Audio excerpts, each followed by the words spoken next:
Happy holidays, friends, and welcome to an extra, very exciting stream here at Hobby Titans. I'm Zach, and the man to my left only celebrates Christmas on the odd number years. So we happen to be lucky this year. I'm talking, of course, about my dear friend and colleague, who I haven't been on a stream with for like a few weeks now. It's been a long time. Mr. Brett Lee. Brett, how's it going? It's going great. I'm super happy for the season. Yes. We were talking about the winter solstice and it being a time of joy as we are now through the decline of day. Yes. Light. Literally. This is a real conversation we had. The days are getting longer from here on out. Yeah, it's nice. This is and we have an awesome show planned. Yeah. We almost missed the show. The reason we're late is because we were practicing. Excited about practicing. And we were like, oh shoot, what's the time? We got a little carried away with some of our practicing. That's right. Yeah. What are we doing today?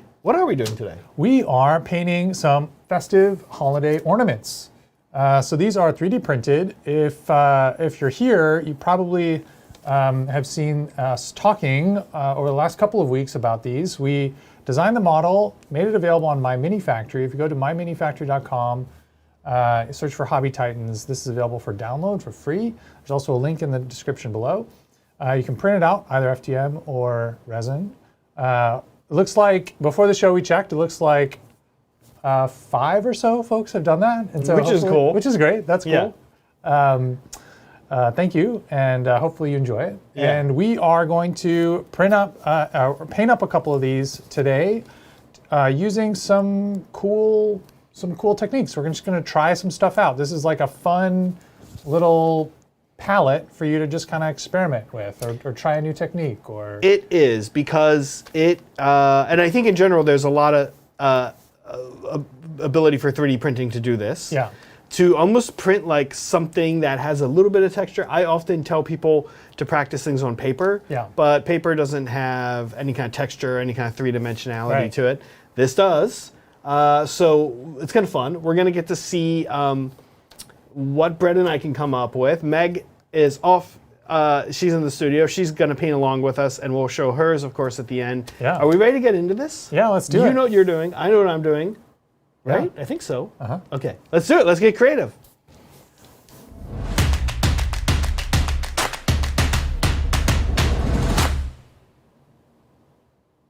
Okay, here they are. Yeah, that's the unpainted ornament. Yep. These are what they look like unpainted. You know, it's kind of funny. We actually had them. We almost should have kept the supports on. Yeah, I know. It's hard to show them off a little once you take the supports off. But you lean two of them together. It's fine. Yeah. Bridger actually came in here. I think yesterday he was in here. You, me, and Bridger were in here for a bunch yesterday, and he was saying, he asked if he was like, "Do you guys have any that still have the supports on them?" He wanted one for his desk, or something, which is cool. Paperweight or something. Yeah, I'm sure. a not that aggressive paperweight, like a 10-sheet. 10-sheet paper. Not very strong, like a 5 or 10 mile an hour wind paperweight. Yeah. They should grade paperweights that way for like wind. Yeah. And also, I think though, how much paper much paper it can weigh down. Does that wouldn't matter, right? Could. Yeah, I don't know. Or the weight. Okay. Anyway, so the point is, we are going to try a few different techniques on our ornaments. Festive what are you holiday do? ornaments. What are you doing? So we've each got 2 of them. Over the course of the next 2 hours or so, we'll each spend an hour-ish experimenting with a technique. So the first one that I'm going to do is going to be a cool neon lightning effect. And so what I'm going for with this, here I'll zoom on myself.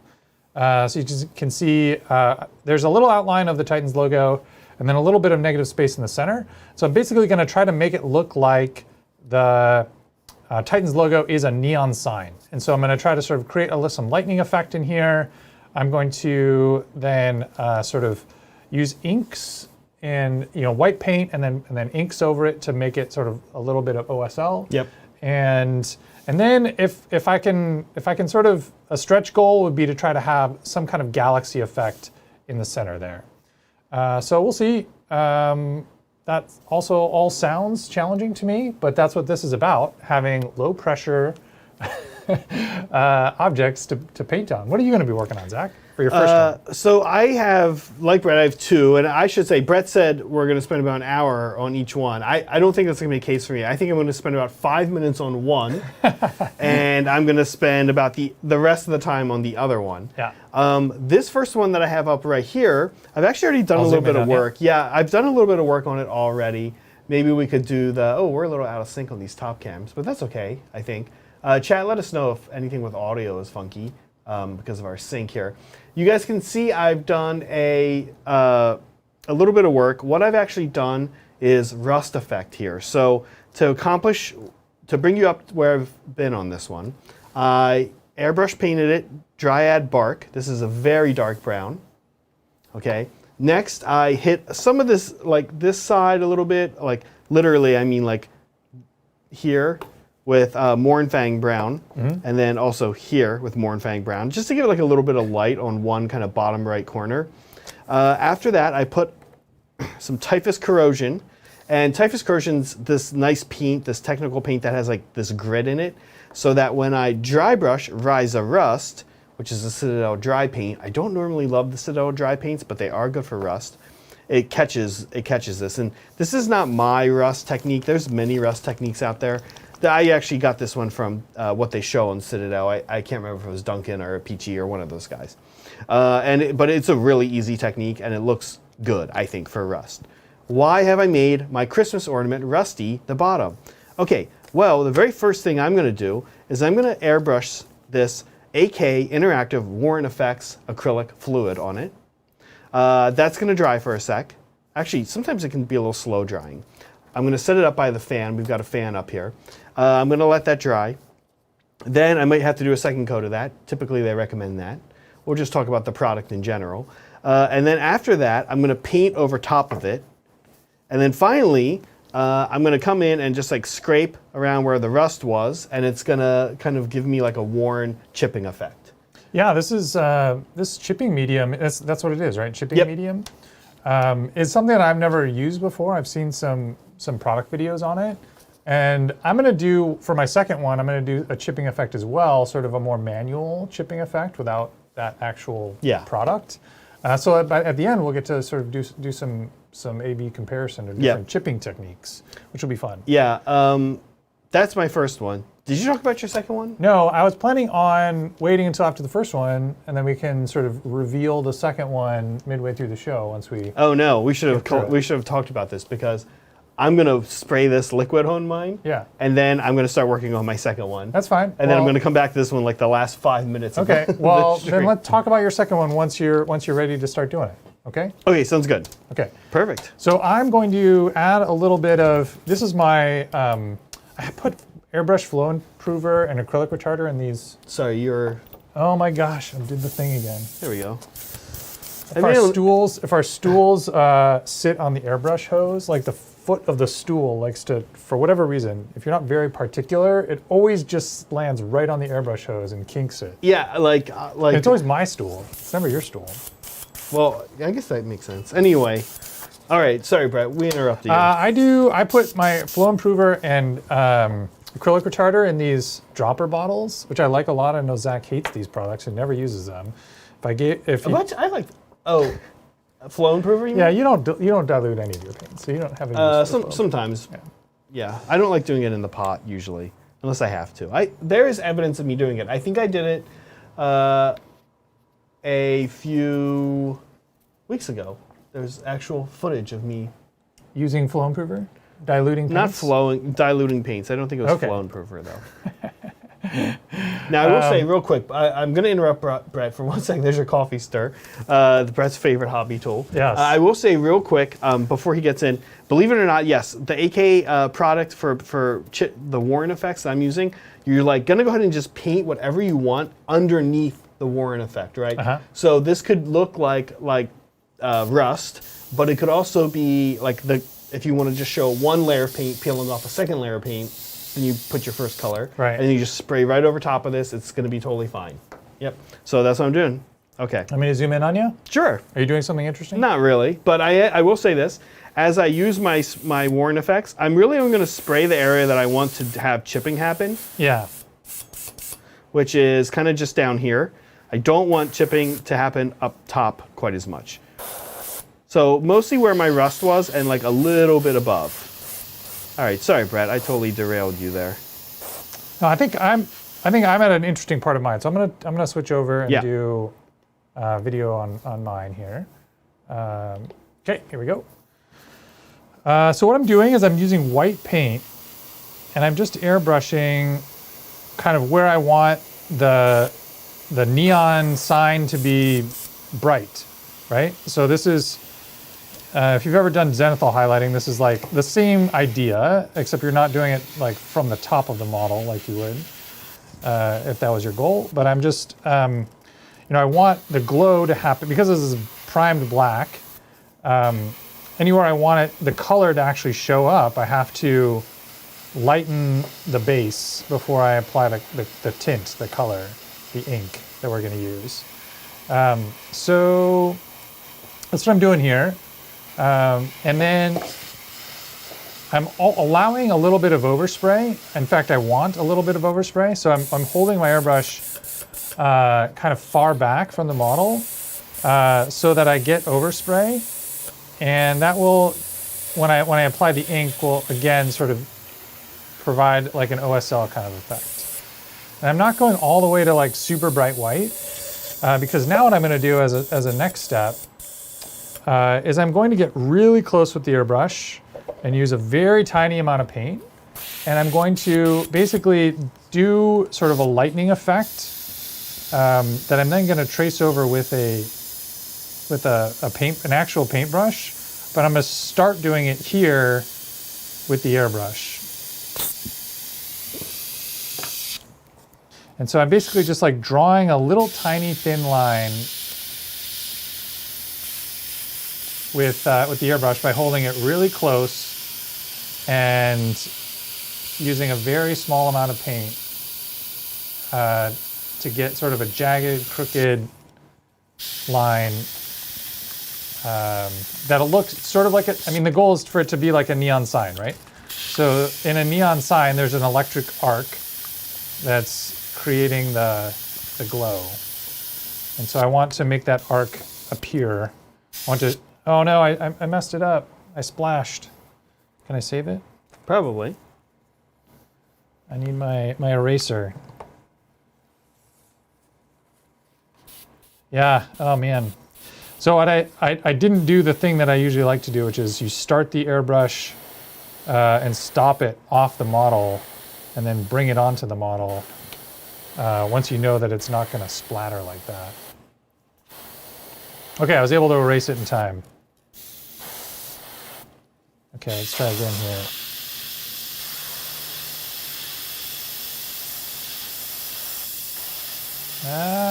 Nothing's coming out. Oh, I did it again. I can show it. I'm struggling while you fix that. I'm struggling, so I'm going to switch over. Actually, what I'm doing is sort of similar to Brett. I am, as you can see, this is my second one. I'm letting my first one dry, the chipping fluid. And what I'm actually doing is kind of a similar technique. I'm going to be painting a little winter scene on mine with a little bit of freehand paint work, a little bit of airbrush work. Yeah, this is your second one now. Yeah, this is my second one. So kind of a few different things here that I'm going to be doing. So what I'm doing right now is I am painting the ground. This is going to be the snowy ground. And believe it or not, what I'm about to do is paint the sky. And to paint the sky, I actually am going to get white up on here like this. And like Brad, I'm going to be using some inks. In a way, Brad and I are doing kind of similar things, just different. He's doing kind of a white undertone to get this electrical look. I'm doing it to get a snowy village look. Not village, just a snowy scene. I will say this. This is my favorite paint, Minotaur Snow White. As you guys know, one of my favorite. Why am I not using that? One of my favorite paints. You're welcome to, of course. You hoard it. No, you're welcome to use it, of course. It's right here. I love this paint. I never thin it. Comes right out. Works great. There it is. So using just the one color, which in this case is Minotaur Snow White, I actually need to accomplish like a different look for the sky and for the ground. So I think I've done that pretty good. And the way I really did that, as you guys can see, is the ground I just got a little closer. I went over it with a few layers, and the sky I pulled back quite a bit. You saw how pulled back my airbrush was, and I just real lightly, making sure I know what's coming out. To Brett's point, white is a classic paint that splatters. Paint splatters when it is not diluted enough. So if your paint is diluted enough, it will splatter. It's a reason I like the Minotaur Snow White. It's very diluted. Yeah. But in general, the reason this tends to happen more with white and lighter colors is because they have a higher pigment count, typically. So if your paint is splattering, it's often maybe you need to just thin it a little bit or something like that can sometimes be the issue. Okay, so I've got my little winter scene here. Land, sky. I'm going to make sure I get the little thing that the ornament hangs by, because that's what I've been holding with my fingers. And there we go. Can I put this under your Yeah. super zoom camera so you can see, we can show off kind of where I'm at? So I've done the white around all of the different bars of the ornament, and then you can see I've sort of created this like line inside the line that is going to be sort of where I try to emphasize the sort of lightning effect inside the neon tube, if that makes sense. Ooh, uh-oh, is that going to stay dark? What? The back? Yeah. Yeah, I guess I should do the back too. I guess didn't really think about that. I guess I just kind of outed you for right there. Like that. I was just like, oh, what's Yeah, I going was on only here? focusing on one side. Yeah. Let's see, you know, I am notoriously slow at painting, so maybe I'll focus on one side. I think that's totally fine. And then we'll see if how I'm doing on time. I'm only gonna do like freehand work on one side of mine. Yeah. The other will just be kind of like a landscape. Oh, nice, yeah. We have a couple super chats. Thank you, Super Reedy. Hi, peeps. Last stream, last super chat, and therefore last pun of the year. I'd better make it a good one. Oh, I guess I did it Zaccidentally. Happy holidays and happy new year to all Titans and chat. Thank you, Super Reedy. That's amazing. Your puns are always welcome and always appreciated, and we always look forward to them. Your puns and your fan stuff, which will, I believe, show up later. Mostly because you paint great, and secondly, and maybe mostly more than anything, because you put your name on it.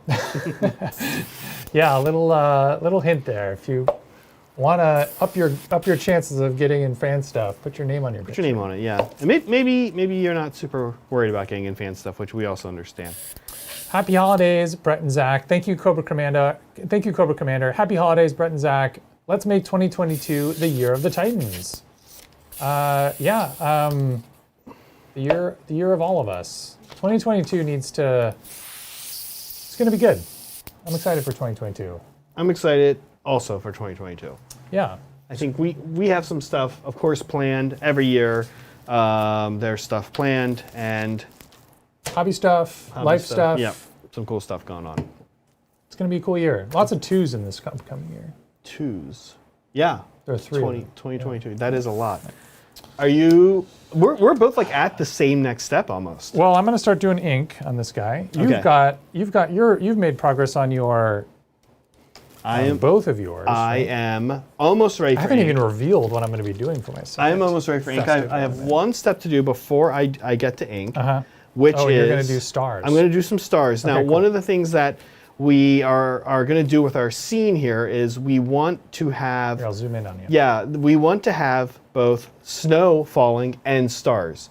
So we sort of need to differentiate the two, but we also are not that worried if we don't. Because if you have ever been in a snowy area and the snow is falling and it's also starry kind of out at night, which, by the way, usually those two things are not exactly happening, then you would look up at the sky and just see white dots all over the place.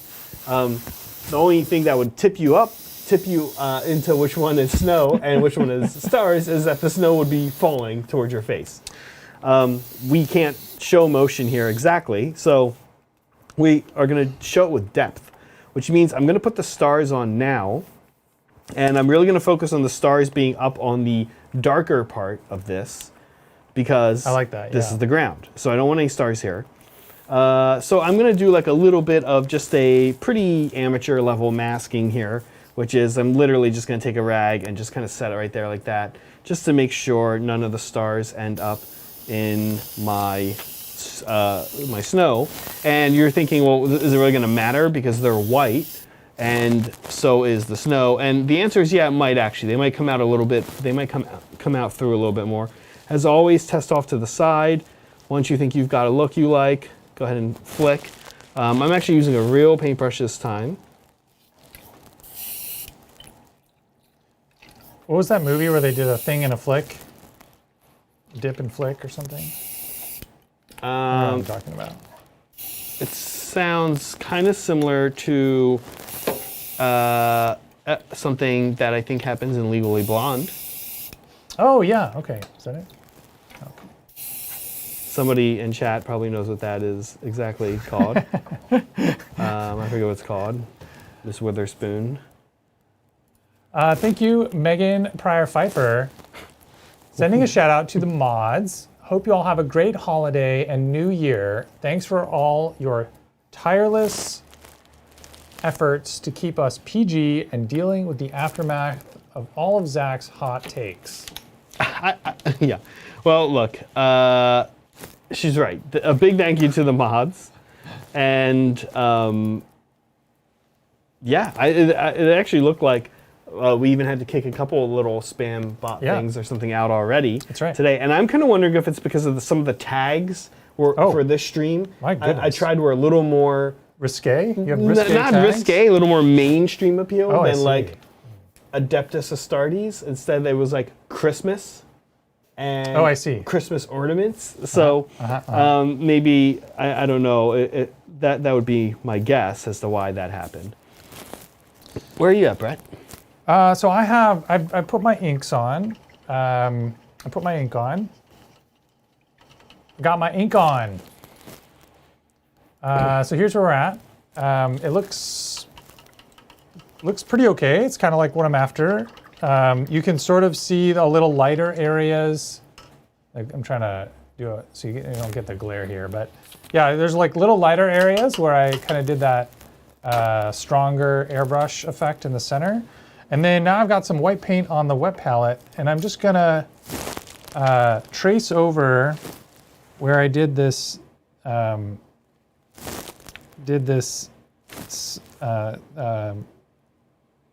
detail work with the airbrush. I'm gonna trace over it with some brush work. And I'm just gonna do some kind of freehand jagged lines.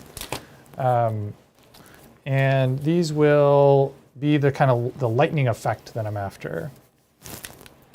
And I'm gonna do a couple layers of this. So the ink that I put on here, the purple ink, is not sort of full opacity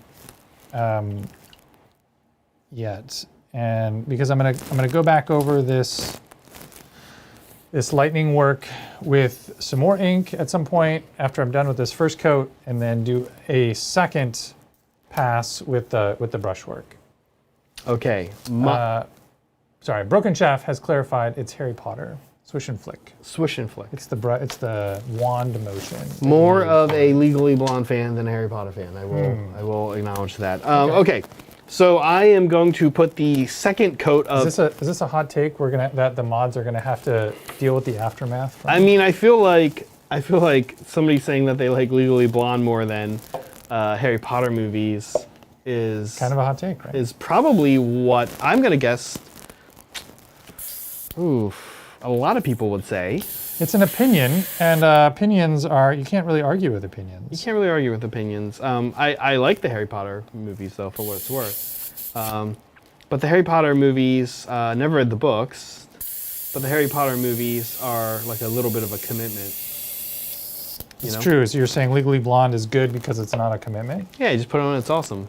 It's like a perfect 90s comedy. Okay. So I'm going to put the second coat of the AK Interactive chipping effect stuff on. They do recommend 2 to 3 coats. So I'm going to do that. I'm going to do at least 2 coats and probably 3 because I've got time while I bounce back and forth from my 2 ornaments here. Again, putting it on mostly to wear the same kind of, the rust is actually nice here because the rust sort of shows me like where I wanted it anyway. So here we go, second coat. I'll be honest, you can kind of see it's done something a little bit to, I guess, like the area, the paint. And I think that's okay. I think like we kind of imagined that would happen. Because it's a weird chemical, right? So there we go. That's going to need to dry again. So I'm going to put that back. And while I have the glam cam here, this glam cam on me, I'll show you guys what I've done on my winter scene. So I've got the snow, I've got the sky, I flicked the white paint, then I actually went in with one of these kind of clay sculpting tools that we often use for milliput, we don't really sculpt clay here, but no, I mean they're called clay shapers. They're for like they're for sculpting, with some kind of putty, green stuff or milliput. So and I had a little bit of white paint off on the side, and I just kind of put a few extra large stars in on both sides. There's a little weird spot. I'm wondering if I flipped it too early while the paint was still wet. No problem. I'm just going to put a star there. It'll look like it has its own kind of little halo. Oop, there we go. And that's it. So my next step on this guy is, like Brett, I'm going to use some inks here. We've recently been playing a little bit around with I promise, like it really is because Kat works with AK and she works with Game Castle, and we live right next to a Game Castle. We have no sponsorship with AK, but we have like access to all their products by driving 2 minutes down the street. So we tend to. We can actually walk there probably. We can actually walk there probably in 5 minutes, and so that's why we're using so many AK products and paints. Not that you guys would be like upset if like for us using them, but just so you're aware. Okay, here's what I'm going to do. I'm going to actually use turquoise ink to get my night sky.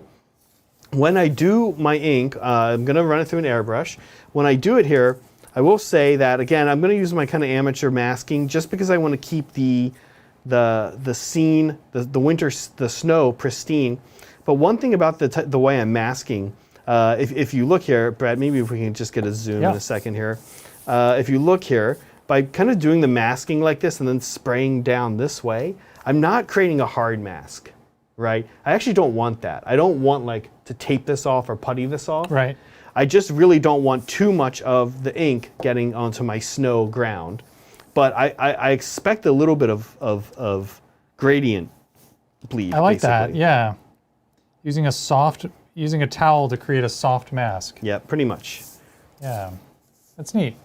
Okay, so I'm going to mostly cover this night sky. You'll see my night sky is going to be 2 inks. The first one is the turquoise, and the second one is a blue. Is a darker blue that I'm going to put over top in a lot of areas of the turquoise. Okay, so there's the one side. I'm going to flip. It was dry enough. I'm going to flip. Swish and flip. Swish and flip. Do a little swishing. Do a little mask. Swish, swish, swish. Your brush makes swishing sounds. There we go. Okay, and that's pretty much what I want. So first, ink is down. We have a night sky coming into fruition here. So next, what we're going to do is use, that was, by the way, to recap, AK turquoise ink. The inks are nice. They're like, honestly, I would rate them consistency in between Citadel Contrast and Citadel Shades. Yeah. Yeah, that's kind of where they're at. They're a little thicker than Citadel Shades, and they're not quite as milky as Citadel Contrast. Would you say that inks are sort of meant to be airbrushed? That's sort of their raison d'etre, as it were? Well, I've never heard that before, that second part of whatever those words that just came out of your mouth were.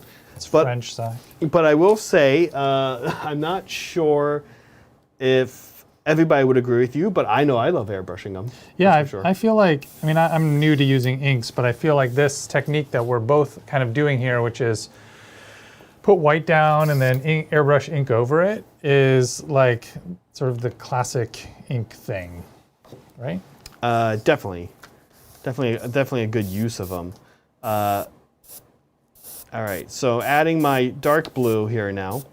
You can see the stars are disappearing on us, which is good. I want them to. I don't want them to be that prevalent. I want them to be kind of in the background like that. I'm going to leave some areas still turquoise. I'm going, as I go up in the sky, I'm making it go darker. So I'm leaving turquoise more kind of down at the bottom. So I'm not worried about masking this time, if you're wondering, and that's because I'm not going down that far with my airbrush. Okay, there we go. That looks great. So there's our night sky. I love that. That gradient looks amazing on top of the stars. Thank you. Be fun. Yeah, I'm hoping it is fun. Now, next step. We are actually making a little scene here. That's right. So you're gonna do a lot of freehanding. Yeah. So if you kind of think about what are our next steps, like what do we want to do next? What we want to do next is paint things that we want to be in the scene. And the way I'm going to do it is I'm going to paint things that are maybe further back. So the two things that are going to be in my scene are trees and a snowman. I'm going to put a snowman on one side. I'm not going to put the snowman on the other side.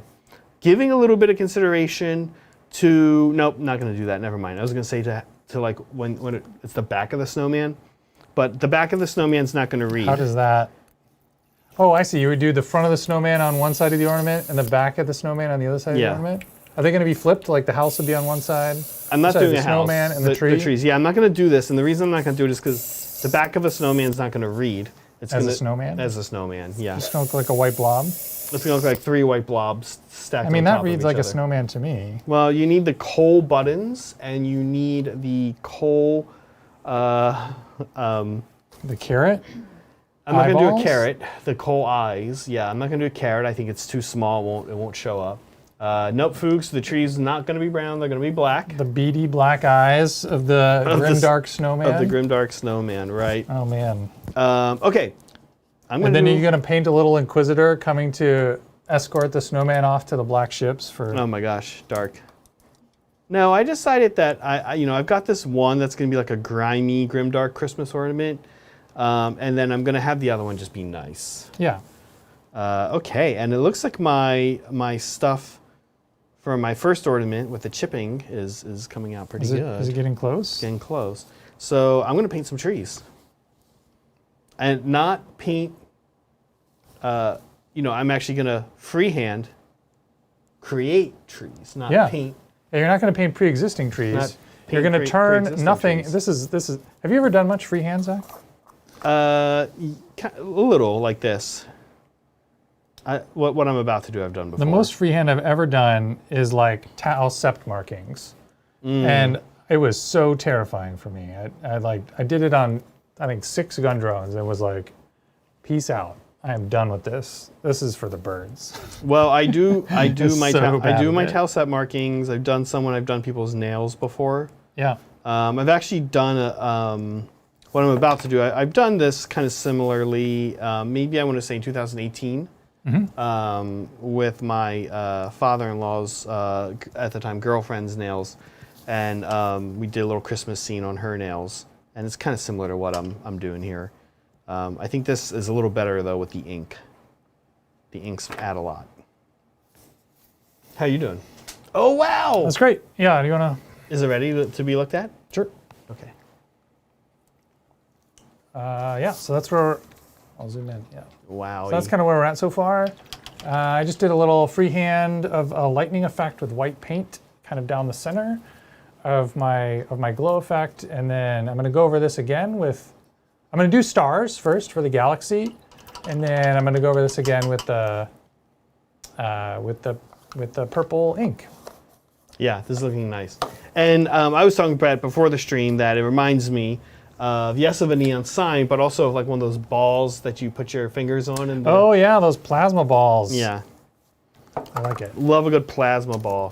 What a good... I'm going to mute myself for a second, fix my mic.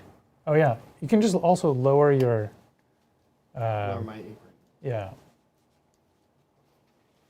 Cool. Okay. Okay, yeah, so I'm going to do some stars. And unlike Zach, I'm not going to do any swishing or flicking. I'm just going to freehand these. So I'm going to get a little bit of white paint. And so actually I'm gonna do, here, I'll do a top down. So I've got some acrylic retarder here on my palette, and I'm basically gonna dip my brush in it and get the sort of main portion of the bristles loaded up with acrylic retarder, and then dip my brush in the paint. And so the idea is that sort of the paint only exists on the first, I don't know, 20% of the brush, but like the back 80% is full of acrylic retarder. And then that will hopefully, my theory here, is that will hopefully keep the paint on my brush from drying. Because what I'm trying to do is very fine detail work where I want the tip to be wet, but not like, I don't want it to be really liquidy. I just want it to be able to be the correct consistency of like normal paint, but not dry out super quick. And then I'm just gonna touch and create little stars manually with my brush. And so this is, you know, for this you want kind of a good brush tip, which I didn't really have, so I'm gonna try to recreate it a little bit here. And then just kind of go back at it a little bit, just little dots. And I probably should try the flicking approach at some point, but for this one, I don't want to get the paint on my neon light bulbs, but I just want to get the stars in the center section. And I suppose I could have masked the neon first, but yeah, I'm just going to do it this way instead. How are you doing, Zach? I'll zoom in. I'll zoom in on you. What I'm doing here is just giving a little definition to my hills, so that we kind of see like a line here where the land is on both sides here. This definition is very translucent. I'm using artist acrylics here on the wet palette, and just to kind of help give us a little bit of definition. I'm making sure to keep it under the stars where I can, which really I can everywhere. But you can see we're just like kind of tracing out the snow, and I can put like a few little extra bumps in there. Just keeping my brush kind of wet and testing things. Just like little. It's like super. Oh, are you muted, Zach? Oh yeah.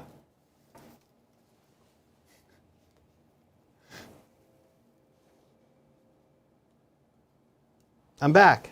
Zach's back.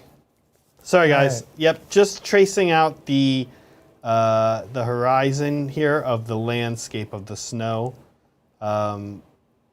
very carefully with artist acrylics, and keeping my brush kind of wet, so you can see just kind of defining the land there. And this one I need to add, just go over a second kind of tracing here of this. Real careful. Always kind of testing my output here first before I get on my model. There we go.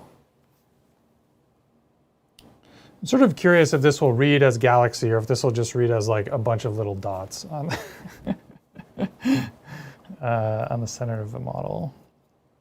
But I don't know, we'll see. That's what we're experimenting for. All right, so I did my dots. I'm gonna go ahead and reload my airbrush with some more ink, do another coat, and then we'll go over it one more time with white. So I'll zoom in, do a top down. Okay. So I'm just gonna, and then this one I wanna do like from pretty far away, and I'm gonna do a much lighter coat this time than last time. So I'm really trying to just kind of mute the the white a little bit. Make it more of a pink. And get a little more overspray. Specifically overspray over the stars that I just did. Okay, sort of like that. I like it. Okay. So one more shot with white brush paint now, and then I think the last step for me will be after that will be trying to pay attention to some of this galaxy effect and see if I can't clear some of it up with, I don't know, I was thinking about maybe some color, maybe like some yellow or blue in the center. I'm not sure, some light color, maybe not blue, maybe yellow or something to give like a little galaxy look. No, you know what I meant to do? I meant to do white around the stars where I placed them. You can still do that though. Yeah, I think I'll do that. Okay. And I think we have a couple super chats back there. Yeah, let me, let's take a look. Doing a little brush cleaning here. Very important. Thank you, Liberty Fires. They say, Zach and Brett, I'm new to airbrushing, 3 months, and I'm having some problems with Citadel Air to the point that I don't like it.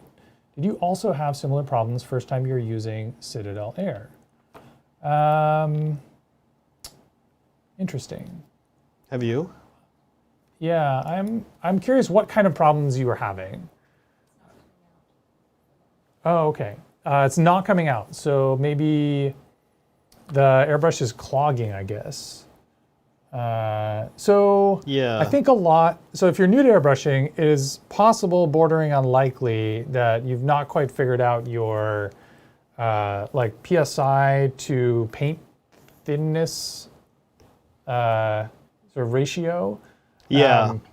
This is like the quintessential skill of airbrushing, is figuring out if you have problem X, you sort of have two variables you can adjust. You can either adjust the thinness or thickness of your paint, and you can adjust the PSI of your compressor.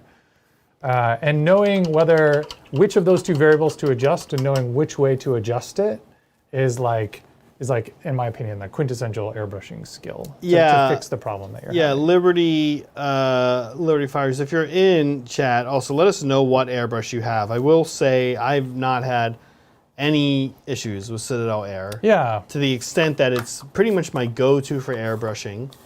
Right, and you don't thin it, right? And I don't thin it. Yeah. I don't know that I've ever thinned it. I think I've thinned it. I think I've thinned some lighter colors. Not white even though. I think I've thinned some lighter colors through my Sotar, maybe. Yeah. So,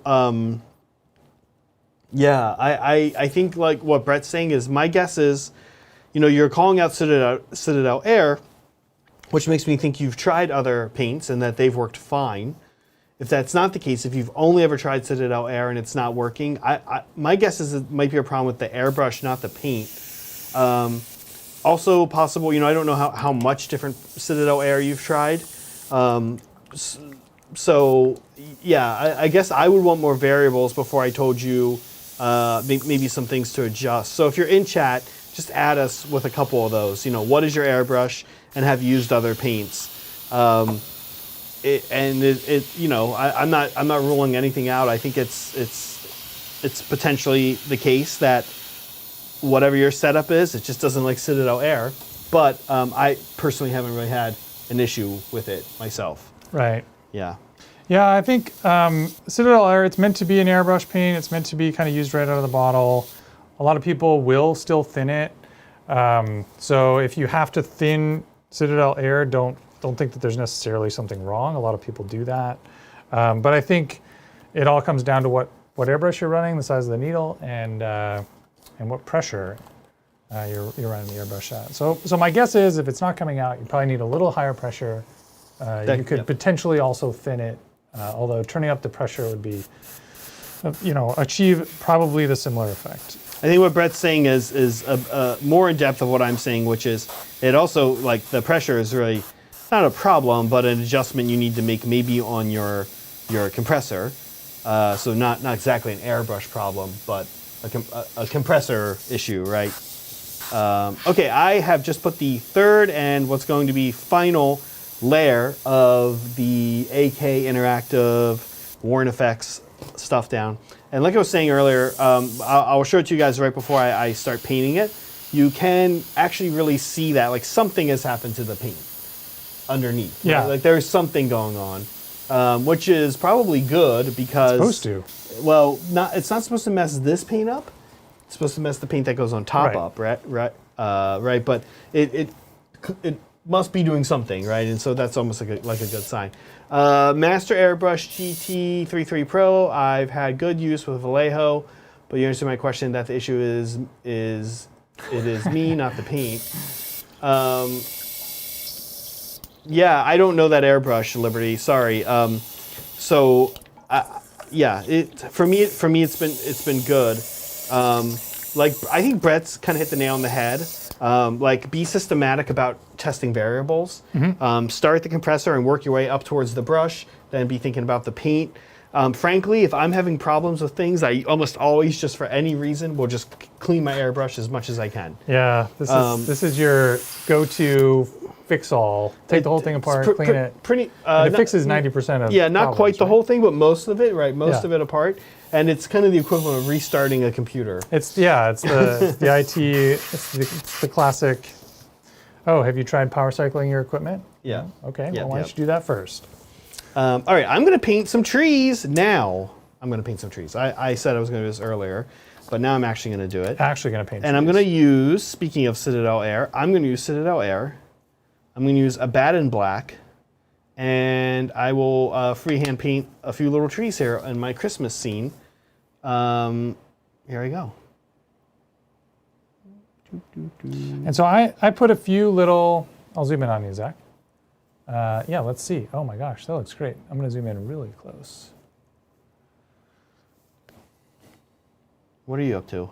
Yeah, while you're doing that, so I went in and just put a few little, I meant to do this earlier but forgot.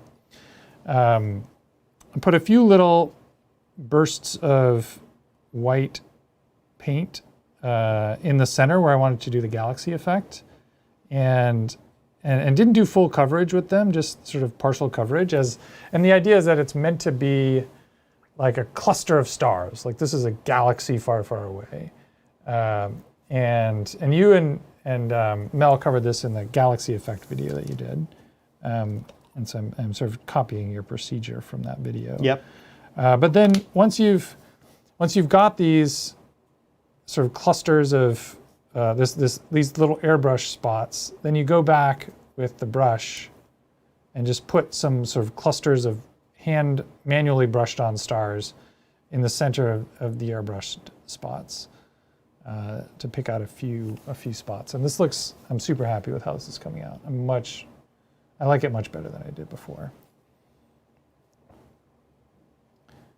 I'm doing kind of I'm doing like this tree here, a little bit bigger than this tree in the back, which I'm doing a little bit smaller to show that it's a little further away. I'm also going to probably put a little more depth on that tree, like making it a little, like darker. Sorry, depth. I mean, I'm gonna put another layer of black on some of this tree to pull it forward a little bit, and I'm gonna leave this one where it's at. So 1, 2 trees right there. I'm gonna put also a tree over here on this side of the ornament. And then on the back, we'll put a couple trees as well. And I need to start thinking also as I'm doing this about where is my snowman going? Kind of sinking. You can Over see, the hill. Yeah, you can see I kind of have sunk roots around the trees. It helps people see that they're trees. It also kind of helps tie in with the landscape, with the horizon of the landscape. And if while you're doing this, you're freehanding, if something goes wrong or doesn't feel right whenever you're freehanding, just stop and adjust. Don't try to power through it. You're just going to mess up. So like if you feel it's like, that's a bad angle and I don't have a lot of control of the brush right now, stop and get better control and fix it over the brush. Exactly, yeah. Don't just sit there and try to power through it. So gonna just add a little bit more onto some of these front trees, especially this one here. And I'm okay if there's kind of some different gradients going on. But for the most part, the tree is really almost like a silhouette against the sky there. We're also going to bring the trees back down when we do a final airbrush of white right around here to kind of show like the mistiness of the snowfall happening. So I'm not going to touch that tree because it's in the background, but I am going to give this guy a little bit more, bring this one a little bit more forward with another layer. Like that. Okay, so that's this side. We need some trees on this side. This might be the snowman side. I'm kind of looking for where I want to put my snowman. 3 trees here. So 3 trees in a snowman? Maybe we'll put the snowman right here. So I'm going to put a couple little trees over on this side and then leave some space for the snowman right here. That looks good. I'll zoom in on what I'm doing. So I've got, I'm getting ready to do another coat of ink over the top of this. Before I do that, I want to, so you can see in the center, I finished my sort of galaxy stars. And I'm going over my lightning effect here with another coat of white. And I'm intentionally, I'm not trying to get I'm not doing a one-to-one covering of those bits. I want there to be sort of, I'm thinking about this musically, like I put down one thing and then I'm putting down another thing on top of that. It's like sort of like a chord almost. Like I want there to be, or like multiple voices singing the same thing. Like having a little bit of depth. I'm intentionally kind of going heavy with the brush in some areas and light with the brush in other areas this second time around to just make it feel like there's some depth there. And I'm gonna add some new little branches off of here that didn't exist before. And I'm gonna leave some of these branches unpainted the second time around, just so it'll be a little bit, as I kind of do multiple layers with the ink and then the white paint, it'll have some variation, some visual interest. I like it. So that's kind of what I'm working on.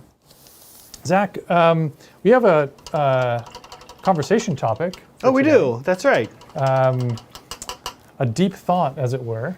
Kind of. No deep thought. No deep thought. No deep thought. What we have instead. Which button do I push? Oh my gosh. Brent and I did a little reflection. Here we go. Now, okay. Before you press it, we'll say we do want to plug that there is, if you're in the Titans Discord, there is a channel called Hobby Roundup. And, thank you. And what people are doing in Hobby Roundup is sort of posting their work, especially what they think maybe they're most excited about that they accomplished in 2021. Yes, yeah, this is a cool project. Friend who's in chat organized it. I think this is a great idea. Just as a way, like, we all spend a lot of time in this hobby, and you're usually focused on like the next thing, and it can be at the end of like a long year, like with the pandemic and everything, it can be tough to sort of recognize how far you've come or like what you've accomplished over a period as long as a year. And so it's awesome to sort of look back through your photos and say, oh my gosh, wow, like that was painted in 2021. Right. I did that in 2021. And so, and even seeing, if you've done a lot of different painting over the course of the year, you can even sometimes see improvement or progress from a January photo to a December photo. So that's what the Hobby Roundup is all about, and I encourage you to check that out and participate. And then I think that same project is going to lead into some kind of a competition in the early part of 2022, where you can get inspired by what people have done in the Hobby Roundup, and then work on something over the early months of 22, and post pictures of that, and have the community vote on a winner. I think is the plan. Yeah. Anyway, that's happening. Check out the Discord link below in the Hobby Roundup channel there. Brett, if we can do a zoom real quick before we look at what we're about to get to. So I just finished my trees, and I'm going to step away from my winter scene. I am about to add a snowman here in a second, but I'm going to step away from my winter scene to show my other ornament, because my AK Interactive stuff is dry, it is ready to go, and I want to get paint on it. So what I'm going to do is use Cerebite Green, Citadel Air, again. This is actually a color I paint my Tau. Is anything going to come out of here? That's actually a good question. Oh, let's see. This is not actually the one I want. Sorry, Brett. Let's do like the full top-down zoom or something for a second, while I find a Cerebite Green that has paint in it. Here it is. Okay, I'm back. So here we go. Cerebite Green, and I'm going to basically just paint this all over the model. Nothing fancy, nothing special here. This is like corrosion you're trying to mimic here. Exactly. I do put my Cerebite Green in its own dropper bottles because it's my Tau paint color, which I use a lot. So here we go. So I am putting Cerebite Green all over everything.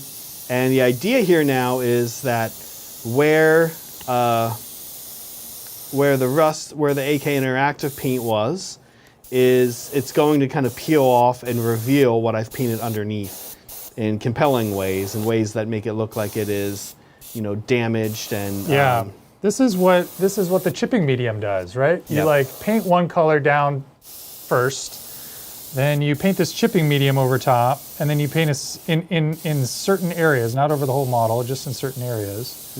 And then you paint a second color on top of it. And then after all of that's dry, you sort of peel off the chipping medium and you reveal the color underneath.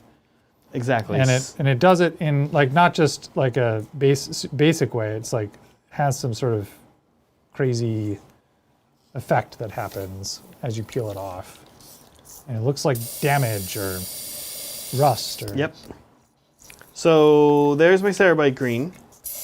The next thing I'm going to do, I'm almost painting this ornament to match my Tau paint scheme, which we saw on the Thanksgiving episode. Yeah, you showcased that recently. Yeah. So I'm going to now do the kind of Zenenthal highlighty color. It's interesting you mentioned that, because I kind of am doing the same thing with my second ornament. I haven't even really talked about that yet, but I wanted to.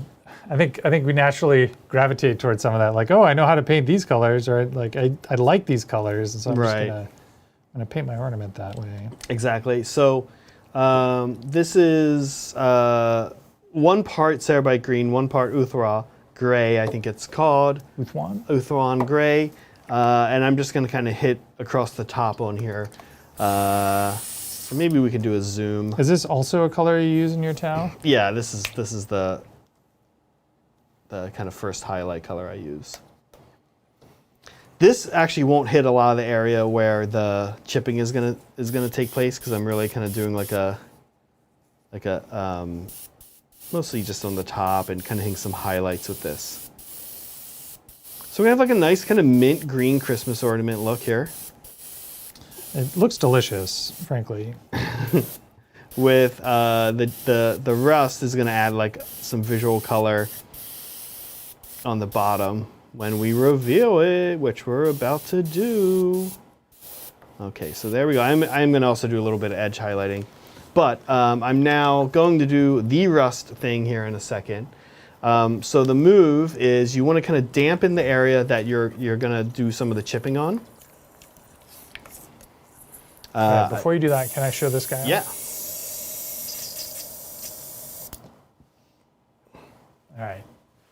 So I'm going to go ahead and I wanted to show this off before I put another coat of. I'm going to do one last coat of purple on it. So I've got the galaxy effect in the center, and then those lightning effects in the logo itself. I like it. Cool. All right. So you're on to chipping. Yeah. Okay. So they say that you wanna wet this a little bit. I'm going to do that with a Q-tip and water naturally. So I'm going to kind of wet the area, and then you can use a brush or you can use a toothpick or something like that. So I'm going to dampen some of the areas here. I can also, it's kind of nice because the rust, the Typhus Corrosion adds like the texture, so I can kind of see where the rust is, and that's a good thing. I'm going to use literally the same kind of tool that I use to do my stars, on my large stars on things, and you can see it's just kind of coming off. Also, you can use a brush. Oh, that's super interesting. And if you use the brush, is a little more subtle, and you have to kind of dig a little deeper with it. There you go. You can see, and some areas are just gonna kind of pop off. Oh, that's awesome. I'm into it. That's a cool effect. Now keep in mind that the danger with the brush, as you can see, it's happened. It's not a big problem, but the danger is that the brush is also kind of picking up paint and then moving it around, and that isn't necessarily a bad thing because it's just kind of adding to the entropy that we've created here. Yeah.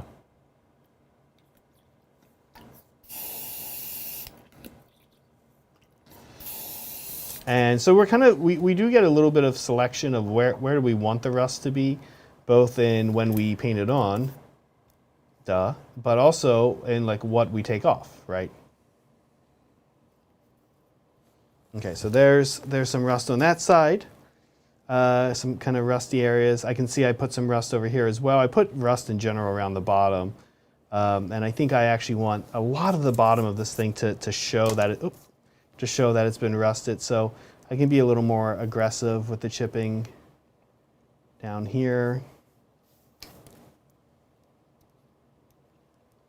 Just think about what it is you're using to do the chipping. Like a toothpick is, in general, a little more aggressive.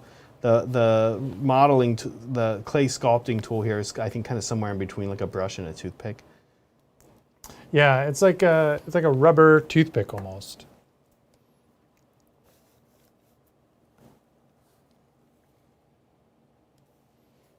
How does that feel?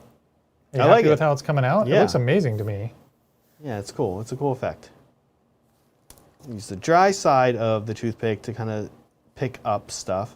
And that's when you actually really start to see, like if you just use the dry side of the toothpick, it'll start to pick up some of the kind of yucky green water that we're getting. And you can see now we're getting nice chipping there. It's fun. I've used this before. I did believe it or not, it's kind of subtle. There's only a few areas on it, but we have a purple board that we sometimes use over in Tabletop Titans, and that board has a few terrain pieces. Yeah, there's some rusty Mechanicum stuff, right? Yeah, that have had a little bit of the chipping effect. It's like those like servitor hauler vehicles, like those like little tractor things, like the forklifty things. Yeah. Nice. Well, shall we? We were about to go. Oh, right. Look at our top 5, our deep thought, our conversation topic of the day. I like it. All right, Zach, we'll do yours first. So we are doing top 5, top three, Top 3, I think. Right? Favorite hobby projects from the year. So curious what you guys have as your top favorite hobby projects as well. But we spent a few minutes before the show thinking about our top hobby projects for the year that we accomplished. And we're going to show some pictures. This is like, I don't know, fan stuff, but for us, we get to do fan stuff because you guys. Yeah. I don't know. So who's this first guy, Zach? Well, I will say this. We will do fan stuff in a second. We will do fan stuff. Yeah. And I will say this. It's been a pretty active year for me. I've done a lot, which is cool. I've been very fortunate to have the time to do it, to have the support from people around the studio, from Megan and everybody. So I'm very fortunate in the time I've had to spend on this hobby this year. And I didn't put any of the terrain projects in here either because I don't know. They didn't make as good of pictures, just like a chunk of the. Yeah, I'm surprised that terrain didn't make it in your top 3. Yeah. We did a lot of terrain. We did a lot of terrain. We actually, I think, made, at least 3 boards, and kind of revitalized a board. Hardcore really revitalized the taiga. So there are a lot of different things. But this was this guy right here. I ended up with a whole Beast Claw Raiders army that I've added quite a bit to actually over the past few months. At the end of, I think I had this army in August is when I did it. And I've really just been playing this army a ton. So I have to say that this is definitely one of my favorite. Definitely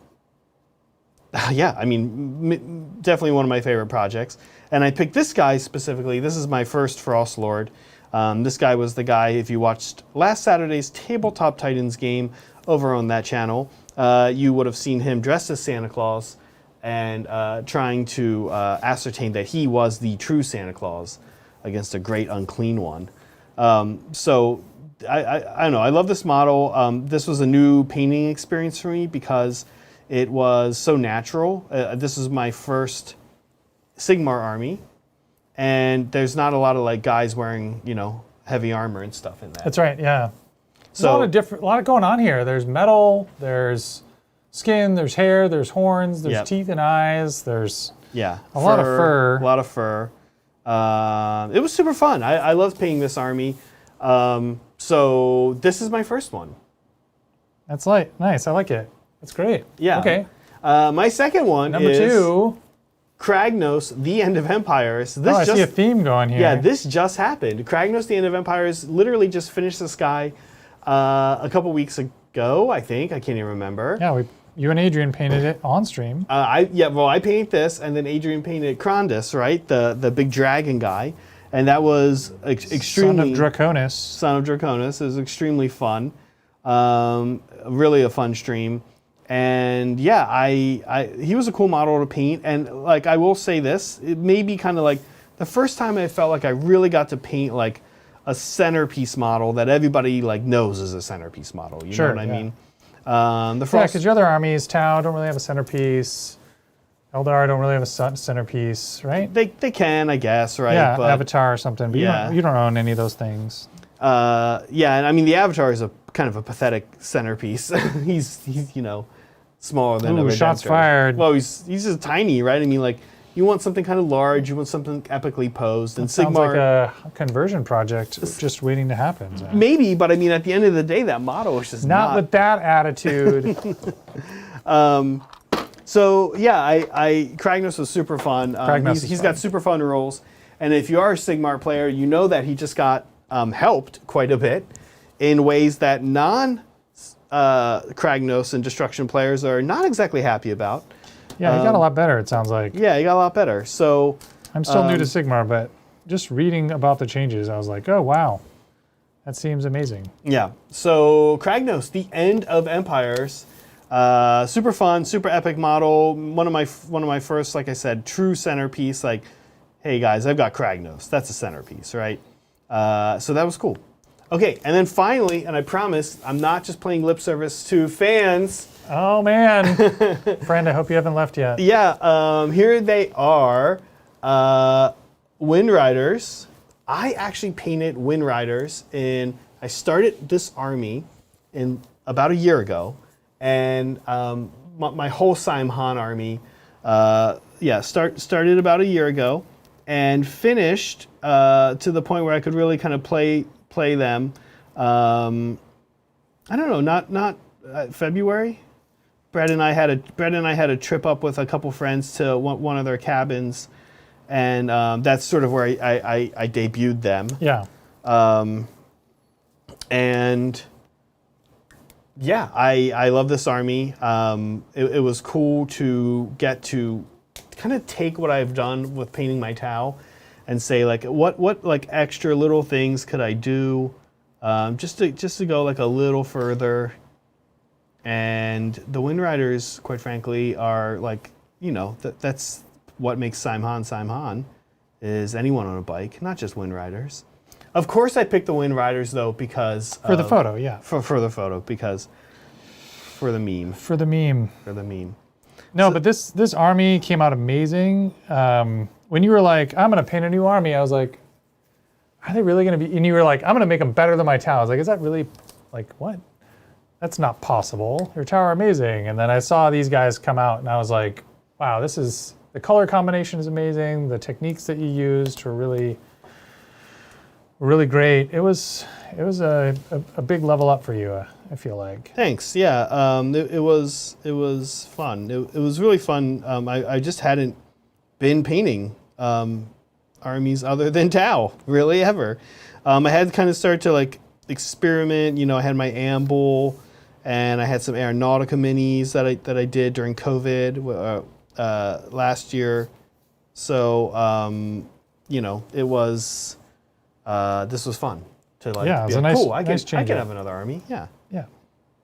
Something I've been resistant to do, but now it's like the floodgates have opened. Oh my gosh. All the armies. Yep. Cool. What about you? What about me? Let's see. So I have Brett's favorite 2021 hobby projects. So these guys, I don't know if it's going to be chronological, but these are the first. This was my first real airbrush project. So I've had an airbrush for a long time. Never really used it for much beyond just priming and base coating. And this was my first, the Devilfish in particular, was my first real airbrush project on something that wasn't just, applying primer and base coat. And it came out amazing. I was like, I was terrified. Zach, I don't know if you remember this, but I was like, I need you to come over to my house for like 4 hours and just like sit with me while I figure out how to do something other than put one color over the entire model with my airbrush. And you were confused why that was like, you were like, just do it. Like, what's the big point? But it was all just a fear thing. And so you thankfully did that, and this is where we ended up. So I've got 2 of these, actually 3 of these Devilfish painted now, 2 hammerheads, and I'm super happy with how they came out. The breachers were not part of the airbrush project, but they were something where I started working on sort of weathering and chipping more. And so that was also kind of another big flex into a new hobby technique for me. So these guys I'm super proud of. I think we talked before about how one of the other things that I've struggled with is painting basic troops. And I really felt a huge, a lot of satisfaction at getting, I have 30 of these basic troop models painted up with transports. And I use them in every game because they're basic troops. And so I get to pull out these models that I'm super happy with, super proud of, and use them in all my games. Yeah. My whole collection is not this good, but it's awesome to have like the sort of best painted models in my collection be the basic troops. Okay, cool. Where's the slideshow? Here we go. Second one is a Ghost Keel. So this is along the same vein. I airbrushed this guy as well. This is kind of my first big Tau battlesuit. I haven't kind of leaned into the Riptide thing, And this was like, we talked about centerpiece earlier. Yeah. This guy is going to kind of be my centerpiece. So I have some plans for him. He's magnetized, and I want to do some custom gun arms, design some 3D printed bits for him. So I've got like upcoming plans for this guy. This is where he's going to start, but it's not going to be where he ends. I went back and forth on the color scheme for this guy as well a lot. And it's also something I struggle with, was like coming up with color schemes for armies or individual units. And so just kind of the fact that I was able to kind of get over that hump, figure out a color scheme I liked, execute it, and then be really happy with the result is something that I personally struggle with and was happy with how it came out. He looks great. I love like the inverse color thing that you've done on the stealth aspect of your army. Yeah. All right. Last of 3 are the Black Templars. So this is another new thing for me. Never played a Space Marine army, never painted Space Marines. If you are fans of the show, you will remember Zach, you helped me paint the first of this squad of 5 Assault Intercessors on Hobby Titans. And this paint scheme is, gonna make it onto an entire army, and I'm super jazzed about it. We call them the Brown Templars because it's sort of like a more brownish hue or tint rather than sort of the bluish hue that is on the Games Workshop box art. And I'm really happy with how they came out. It's a paint scheme that is also kind of a flex for me. I'm playing around with shading on the shoulder pads and some airbrushing on the infantry models just to sort of add a little bit of tint to the black. And then obviously the 2-stage edge highlights are significant as well. So yeah, it's all about just kind of picking a technique and applying it to a new project and learning something along the way. Yeah. I think that's good. Like that's what I try to do. I say like, what am I? If I'm just starting a new army, if I'm doing that, why am I doing that? What is happening? What is the goal of this new army? Right? Like of this goal. What is the goal? What is the goal? The end product is the army or whatever, or the terrain or whatever. But it's kind of cool to try to pick up a new skill along the way. Right. Even if that new skill is just the fact that you're going to be painting orc skin. You're going to be painting, you're doing an orc army, so you're painting something that you haven't really painted before. Even if that is the new skill, like always. What do you have planned next year, Brett? That's a good question. So next year there's going to be a lot of new Tau releases, and so I'm sort of reserving a lot of my time for the new Tau releases, in anticipation of wanting to spend lots of time like updating and refreshing and adding new units and that kind of thing. And then obviously I've got a whole Black Templars army to build. I've built 15 Intercessors and a Dreadnought so far. And we've talked about, on the AOS front, I want to get into AOS, and so I'm looking at Fire Slayers. I've got some models picked out, but haven't planned a paint scheme or done any work on them really. Right. Well, they're assembled. They're assembled. Yeah. Yeah. But that's which is big. That's I think I'm going to be outsourcing a lot of my assembly next year. It's a lot of work, if I'm honest.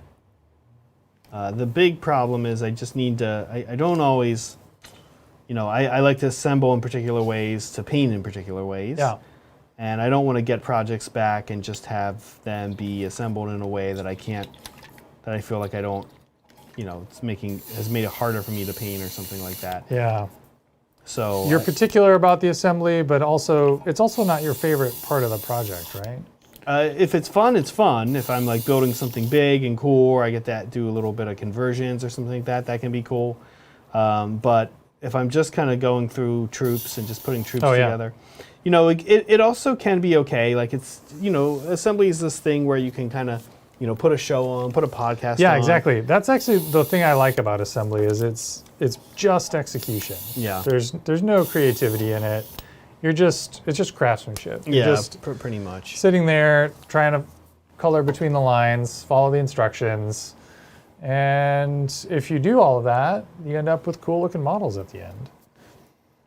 How are your ornaments coming? So I'm pretty much done with this first one. I made a mistake. I went back and tried to add some black to the center, and I think that was not the right call. So I'm gonna go over it with a little bit of pink, or purple rather. I see. Just to kind of make that mistake go away, and then I think I'm gonna call it. Yeah, I don't know. How are you? I am good. I think I just finished my first one. Great. Which is the. Why don't I zoom in on you? Well, yeah, I do want to hit it with varnish, which is where is our varnish? It's behind you on the lower shelf. Yeah, I want to hit it with this. For whatever reason, every now and then you can just tell when something's going to look better with varnish. You know what I mean? And this is one of them. Brett, how are we doing with super chats? I think there might. Yeah, we just got a new one. Thank you, Crashing Atom. Zach, months ago you said you'd check out my painting teacher.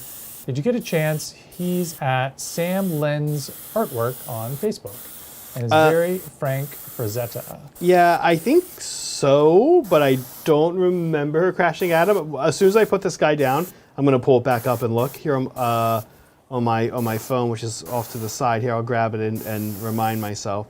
This sounds familiar, but I don't exactly remember. If you're in chat, tell me something I would probably have remembered. But I'm going to grab my phone and confirm here in a second for you, Crashing Atom. Brett, I also think there might be a few super chats. You might need to check our Discord bot. I think there might be a few. Yeah. Okay. Nope. Yeah, that's it. Oh, good. Okay, cool. Great. Yeah, let me check that. I can show this guy off here in a second.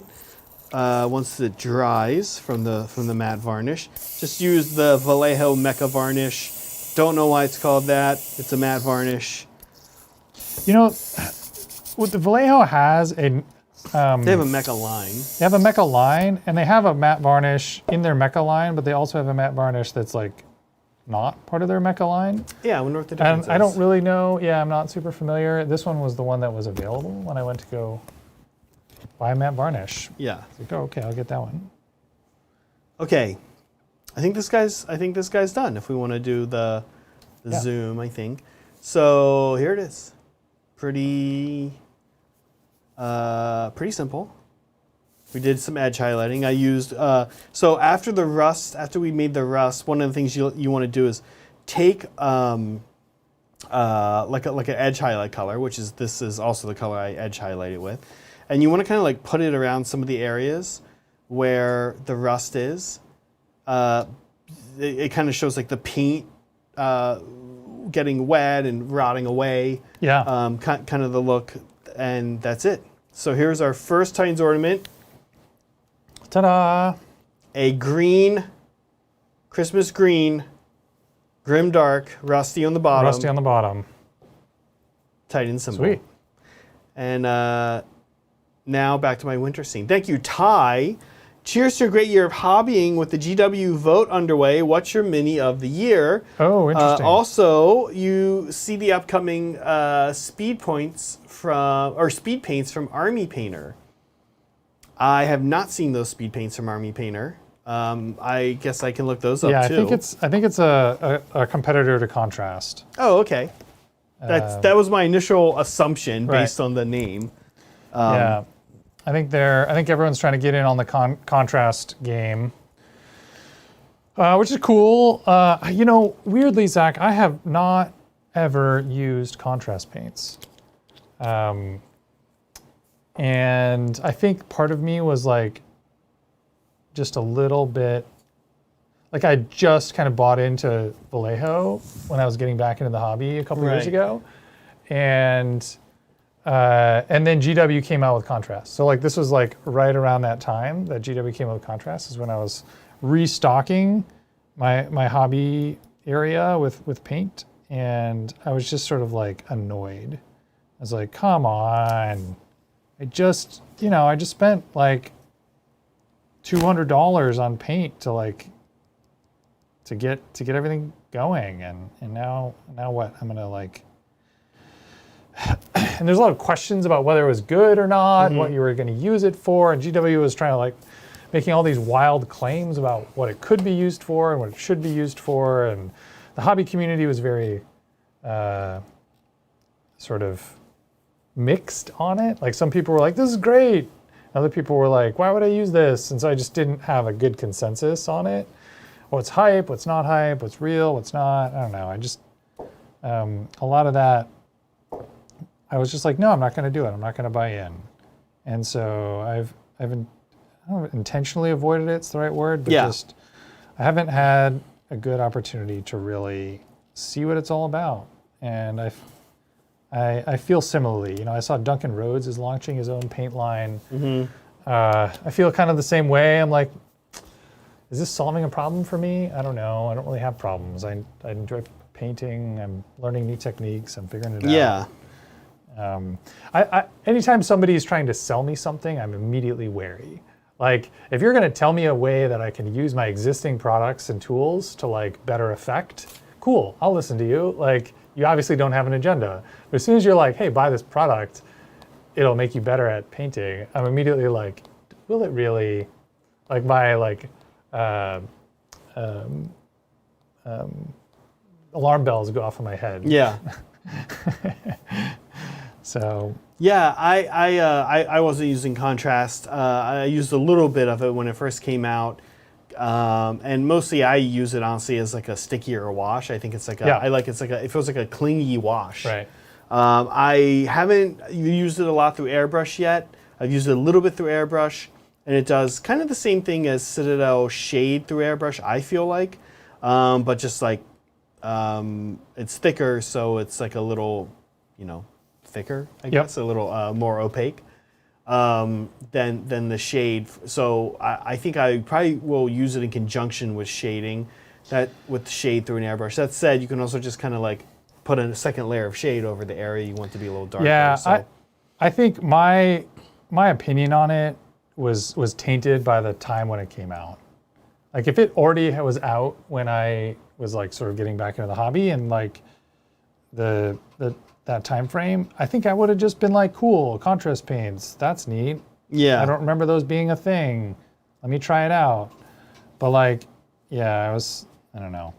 And so I don't know that I don't know that my opinion is, or my thoughts on it are unbiased, I guess. Yeah. Crashing Adam, I looked up this guy's stuff. I think I saw it back a few months ago. It's super cool. He's an amazing painter. It's incredible. I love this freehand, it looks like freehand Nurgle banner that he did. Definitely recommend checking him out. I will see if he's on Instagram. I honestly use Instagram a little bit more for this kind of stuff than Facebook. Although funny, when I open my phone and open Facebook, it does that thing where Brett, you may not know this, but it does this thing where it's like, hey, here's a memory from this many years ago. Right. It popped up, it was like, here's a memory from 3 years ago. And it was the pictures I took of my of when I did this winter scene nails. Oh. So it was like perfect timing. It was kind of ironic there. Yeah. So, okay, next thing I'm going to look up, sorry, we're doing like, I think I'm ahead of Brett, so I think I can do a little searching here. Speed paints. Yeah, we didn't really talk about speed paints. We talked about contrast paints, but yeah, are they? I guess they are. I guess we think they are. Let's see. The all-in-one war paint. I am at. This is. Okay, the all-in-one war paint speed paint is truly a one-coat painting solution. In the speed paint starter set, you'll find all the basic colors you need to begin painting beautifully tabletop miniatures. Simply apply one rich coat of speed paint directly over a primed miniature, and you are done. All of the colors are tried and true high quality, heavy pigments combined with an innovative resin medium solution that flows perfectly over your miniatures. creates an unparalleled painting solution to help you get more time for gaming. Cool. Well, that sounds awesome. I think I will definitely try them. And that does sound like contrast, right? It does. I If you feel scroll down in the chat, we can see it. Maybe I feel like get more information. I feel like the bottles make them look a little more opaque than contrast. Oh, okay.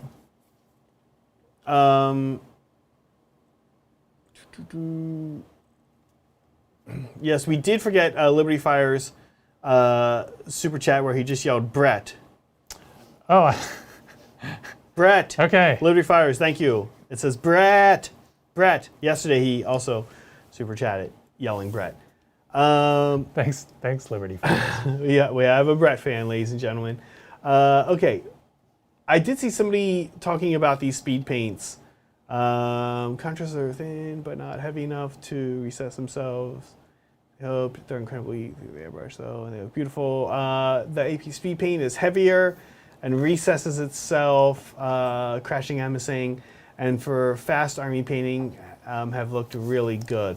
Oh, okay. That sounds interesting. Yeah, I definitely will look into them. I have a lot of painting projects in the new year, like a lot of painting projects, like a lot. Like a lot. Like a lot. Yeah, it's true. I will say this about it also does look a little bit like it has a little bit of, looks more opaque than contrast, but less opaque than like a Citadel layer or like a Vallejo or something, or like, a normal paint. But I will say, and look, I can't say I'm surprised. Like this AK ink is in between contrast and shade. Like you can actually go and use a color line and different mediums at different thicknesses, and make all kinds of different paints, and they're going to be useful, all of them, in different circumstances. So more options are never a bad thing. Yeah, I'm excited. I actually have used Army Painter's paint before, dropper bottle paint, and found it fine. Like it's good.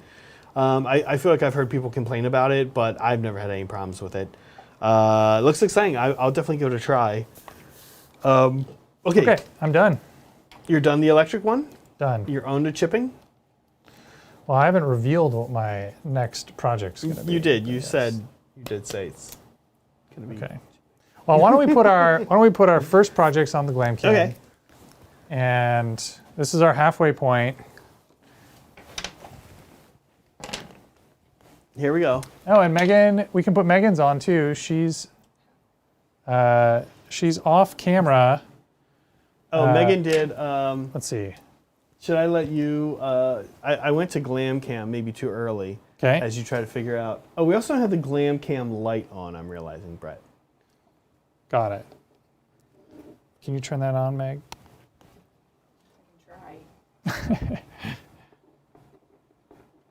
try. While that gets set up, hey, thank you, Rogue Element. Hey guys, I'm looking to strip the paint off my Imperial Fist. Ta-da. Don't tell Adrian, and redo them as exorcists. Any tips on or warnings? How do you guys strip your minis? Love the show and happy holidays. Well, happy holidays to you as well, Rogue Element. We're gonna get to your question in 1 second. I know I have thoughts on this because I've done it quite a few times. Okay, here is Meg's cheetah spots. That looks pretty good. Leopard spots. Nice. Here is mint green rusty. Rusty mint green, yeah. Rusty mint green. Did you do any highlighting there? I did. Okay, yeah. Classic, kind of like a classic car that's rusting out the bottom. And here is Electric Brett. Neon Titans logo. Neon Titans logo. This is great. These came out great. All very different techniques. Yep. But all pretty awesome. I'm excited to have, well, the holidays are upon us really now, but this is cool. Next year, we can have a tree with some ornaments on it that are Titans specific. Or, I think we should hang them on the Funko Pop miniature. We should get a Space Marine just like holding, Yeah. Okay. Let's also do one more thing, Rogue Element, before we get to your answer. Cool. Do you have thoughts on stripping stuff? Have you done it before? Yeah. Yeah. Okay. I do a lot of stripping. Okay. Of paint. Okay. So we're going to. This is more mail. awkward than it What's needed the deal to with be. this mail? So friend, who is a moderator in the Discord and fan of the show, sent this to us. He sent this package to the studio. We have not opened it. He said we could open it on stream and wanted us to. And I'm not sure what it is. It didn't get here till today. It showed up today. And we don't actually do mail time on Tuesdays, typically anyway, on members-only games over at Tabletop Titans. So we don't know what's about to happen. Can be read on screen. We always just trust fans when they write that. We never pre-read anything. Yeah, if you I shouldn't actually be saying this, but if you send us an envelope with a letter that says "can be read on stream," we'll read it, and then just include a bunch of R-rated, awful stuff. Yeah, awful stuff. It's probably going to get read on stream. Hooty hoo, Titans! Happy holidays and Merry Christmas to all. Thanks everyone at Titans HQ for a great year full of great times, great memes, and best of all, a great community. Seeing how far the channel's grown and all the new friends that have joined along the way has been fantastic. Thank you everyone at Tabletop Titans and our best buds at Hobby Titans for putting love and energy into everything you do.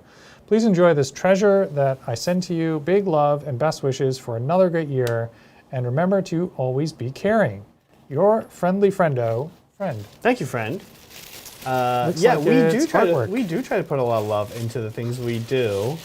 I think that's one of the most important. The most important thing. Okay, life. Ready, Zach? Yep, I'm ready. All right, here we go. The big reveal. Oh no! Ta-da! Nice. Oh man, that's so funny. Thank you, friend. This is a great picture. Is it like a vinyl sticker? It's a photograph. It's a photograph. Photographic paper. Okay, so this is a high-res I guess we definitely have to frame this. And there's some artistic styling applied. Looks like he's got some filtering, some Photoshop work done to this. This looks amazing. I love it. We're gonna get it framed. I'm put really it on the wall. This is wonderful, and it's one of your miniatures, Zach. Yeah.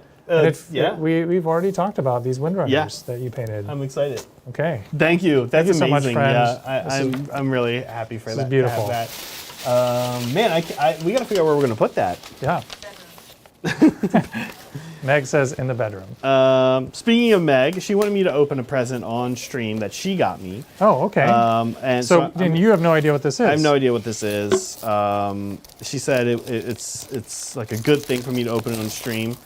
And I hope, again, we just trust these people, like fans that we've never met in person, and our wives, who have mischievous streaks. Yeah, some serious mischievous streaks. So a little skeptical about what's in here, but here we go. I'm going to get a blade to cut this and open it. Oh, thank you. And Rogue Element, we have not forgot your super chat. I promise. Not sure why I read it when all these other things are about to happen. Here we go. What could this be? I like how the Windrunners was basically the meme. It's like a Rickroll, right? It's like, I got you a present. Oh, it's Windrunners. Okay, this feels like. Do you think Meg got you Windrunners? No, I think. Oh, it's a ornament, and it says "You're on mute." 2021. Oh, this happened earlier during the show, even. Perfect timing. So that was. So now, instead of saying you're on mute, we can just hang it and then point to it. How will that help us? I don't know. You put it on that door. Yeah. Shine it. Yeah. Shine a laser pointer at it. Put it on the back thank wall. you, Megan. She gets me an ornament every year, and this one is amazing. Yeah. And now we have yet something else to hang on a tree next year, I think. This will be perfect. We have all the ornaments. Yeah. This is great. Thank you. Great. That was wonderful. All right, so that was fun mail time. That was fun mail time. We don't usually get mail time on this channel, but I like it. Shall we start we have a second half of this show. And you were talking about all the stripping you do. Oh, yeah. So I've just used Simple Green. There's a bunch of different products that you can use. Simple Green is a cleaner available in the United States. You can buy it in gallon jugs, and it smells like, it has a strong smell, but it's like a clean smell. It's not like it's not like a chemically smell. No, it's It's chemically. It's chemically, but it's not like toxic, you know. It's a bad smell, but it's not supposed to be a bad smell. I see. It's like that, right? It's like Lysol. Like you don't really want to sit there and like fair. Like you're like, oh, I'm not happy that I'm smelling a ton of Lysol. Right. But you're like, but it's okay because I know what it is. Right. That's a good way of describing it. Anyway, or like a urinal cake. Like a urinal cake. That's also a great way. It's not as bad. That's a good analogy. It's not as bad as a urinal cake. But moving on. There are other products available in other countries, in other parts of the world that work similarly well. They are also often. I've heard like brake fluid being used and like some really nasty stuff. I think those things work, and in some cases they probably even work better. But Simple Green also works well enough. You just have to leave it overnight or for a couple days. And then you take it over to a sink and you scrub it with a toothbrush and stuff flakes off. If it's an old pewter model, like most of the stripping that I've done have been eBay rescues, and so these are older models that usually for out-of-print games, Battlefleet Gothic, or if I'm on some hipster kick and I'm trying to collect a squad of metal Pathfinders or something, old metal XP-15 stealth suits or something. Yeah. And the stuff comes right off like pewter models like that. Yeah. But even plastic or resin, it'll come off really well. It comes off pretty easily, resin. Plastic is the one that holds onto it the best. Yeah. And often you're not going to Rogue Element. I would say this, everything Brett said, I see somebody, Sarah Esco in chat has mentioned LA's totally awesome. I always hear people talk about that. I have never used it, but I've known people who have, and they have a great time with it. Yeah. I haven't been doing a lot of this anymore recently, so I haven't pivoted and tried LA's totally awesome. Instead, I just use Simple Green like Brett. It's called Totally Awesome. Like that's the name of the product. Right? LA's totally awesome. It's a cleaner. Yeah. I have not. I just use Simple Green as well. Yeah. And I don't dilute it. Right. Yeah, you leave it undiluted. I drop it into a bucket, and I will say this: I never need something the next day or 2 days. I just drop things I know I want to repaint. Yeah. I drop them in, and they stay in there for months. Yeah, and Simple Green will not melt. That's right. It's not dangerous to leave it in for too long. There's no such thing as too long. You can leave stuff in. You're like, cool, 6 months from now, I'm going to want to do this project. Throw the stuff in there, forget about it. And then like 6 months later, you're like, oh, what's in this bucket? Oh, it's my Simple Green bucket. What's in here? Like that is, like your models will be fine. But yeah, I think I've also, Liberty Fires is suggesting isopropyl alcohol. I've done that. I often have isopropyl alcohol on hand because I do a lot of 3D printing.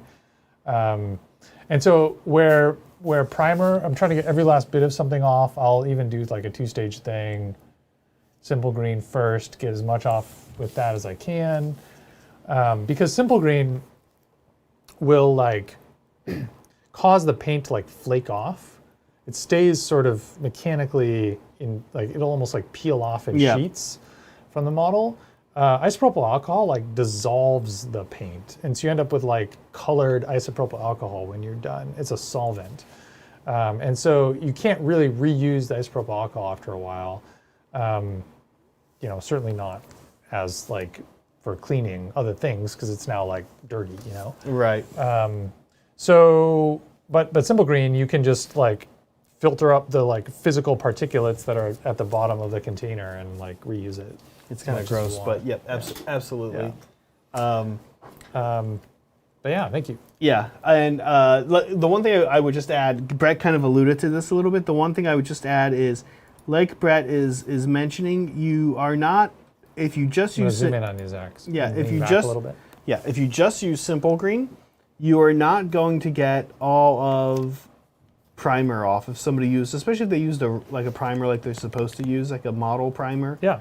And not like just like a cheapo one, which I'll be honest, there's a good chance they did use that cheapo one. Yeah. But if they used, that's a really good point. If they used a model primer, then it's not going to come off. And listen, I think that's okay. Right. I think we overreact, like how much we need to take off before we can start painting again. Yeah, I had a strong reaction to this at first, and there were a couple models where I got, like you said, I think I got a squad of Kroot from somebody and wanted to strip it and repaint it. And I was like hell-bent on getting the primer off the model. And I soaked it for multiple days in Simple Green and scrubbed it multiple times and did the isopropyl alcohol thing after the Simple Green thing. And I was like, just really wanted a clean model before I got started. And that never happened. I never really got a clean model. And I was like bummed about it for a while. And then eventually I was like, does this really matter? Not sure it does. Moving on with my life. Yeah, I think we have been taught by people and over the years that it has to come off, and it doesn't. I've talked before about one of the things. Lots of times when we get advice from gamers who have been gaming and painting since the late '80s, early '90s, products have changed a lot. And quite frankly, if you use decent primer on a plastic miniature, or even a good resin miniature, like it's going to stay on there. It's going to fall in. It's not going to cover up any detail, and you're going to be good. If you strip that off and you can clearly see the detail in the model through the primer, you're like, oh, I know this model should be gray, but here it is, not gray. It's green or whatever, or black. You're fine. Just go ahead and start painting. Right. You can prime over it again if you want. You still aren't going to lose any detail. I don't know. I think that probably comes from just older hobbyists who were right when they said that back in 1992. But nowadays you're good. Yeah, it can save you a lot of time, a lot of energy, a lot of hassle if you just let go of that a little bit. Exactly. Okay, I am painting a snowman. I've painted my trees. One of the things I did on my trees, as you guys can see here, is I put a little bit of snow on top of the trees because we do have a snowy scene where things are snowing. So I put just little bits of white, kind of just on top of some of the branches, just like a little thin line there, just to show the snow that's resting on the branches during this lovely winter evening. Okay, so there we go. So snowman time. He's kind of tiny. This is going to be hard. We need... This is the main event right here. Extra super tiny snowman dots. And I'm dealing with an airbrush clog, so I'm not making any progress at all. We need a couple really tiny ones for buttons going up his snowman body. And then we need some super tiny ones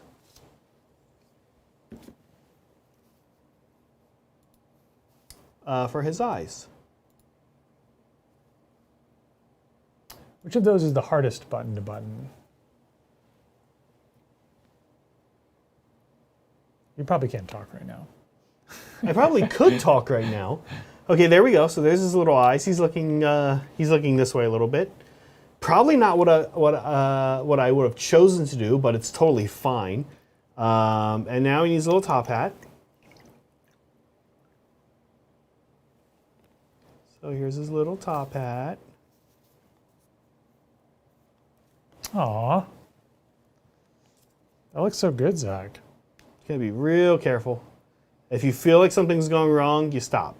And what I mean by that is if you're like, the paint consistency, I just tried to put paint somewhere and nothing happened. So you stop, because that means you don't have control over what's going on. Yeah. And so if paint's going someplace where, if paint is not going someplace where you thought it was gonna go, that probably means that the opposite can also happen. Yeah. And always when you're doing something like this, you can always see I'm kind of like getting a little test down there first. Okay, here we go. And now he needs little stick arms.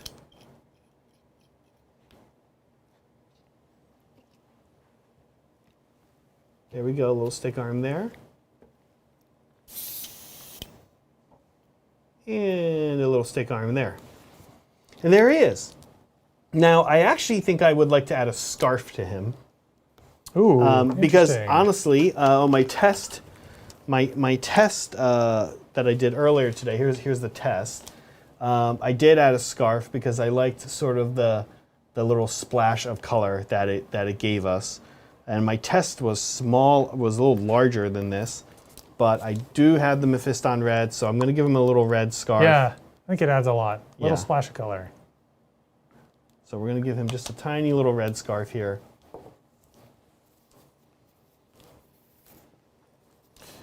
Again, let me make sure things are working the way I want them to work.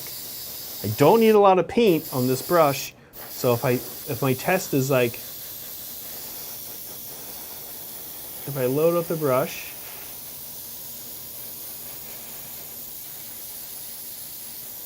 okay, there's the scarf off to the side. It covered one of his stick arms a little bit, so I might. But scarves have a tendency to do that, Zach.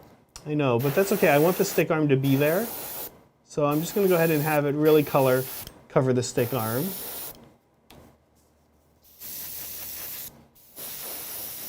You know, people's arms can be hidden behind their scarves.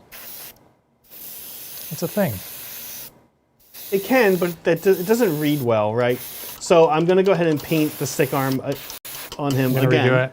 Okay. Just going down a little bit. So there's his little scarf. Okay, and then we're going to do one more little stick arm.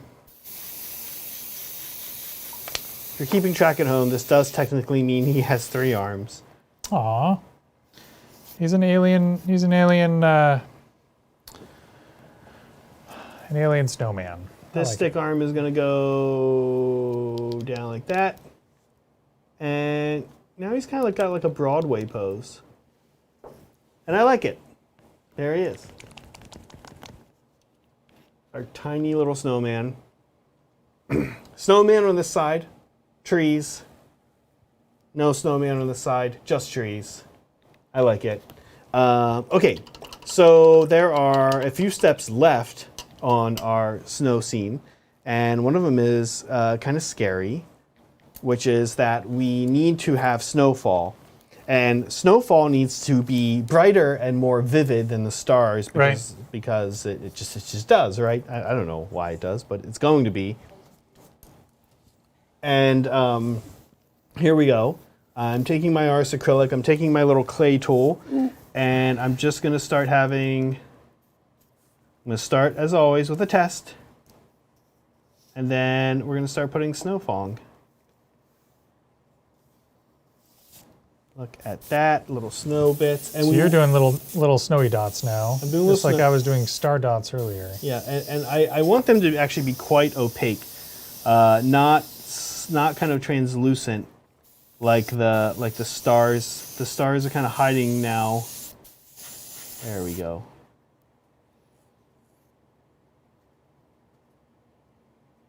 Okay, so we're just putting some snow on, and really there's going to be a lot of this on. We're going to have it. I'm actually going to grab my Artist acrylic and just put a little dab right here. Not worried about staying on the dry brush, or excuse me, on the wet palette.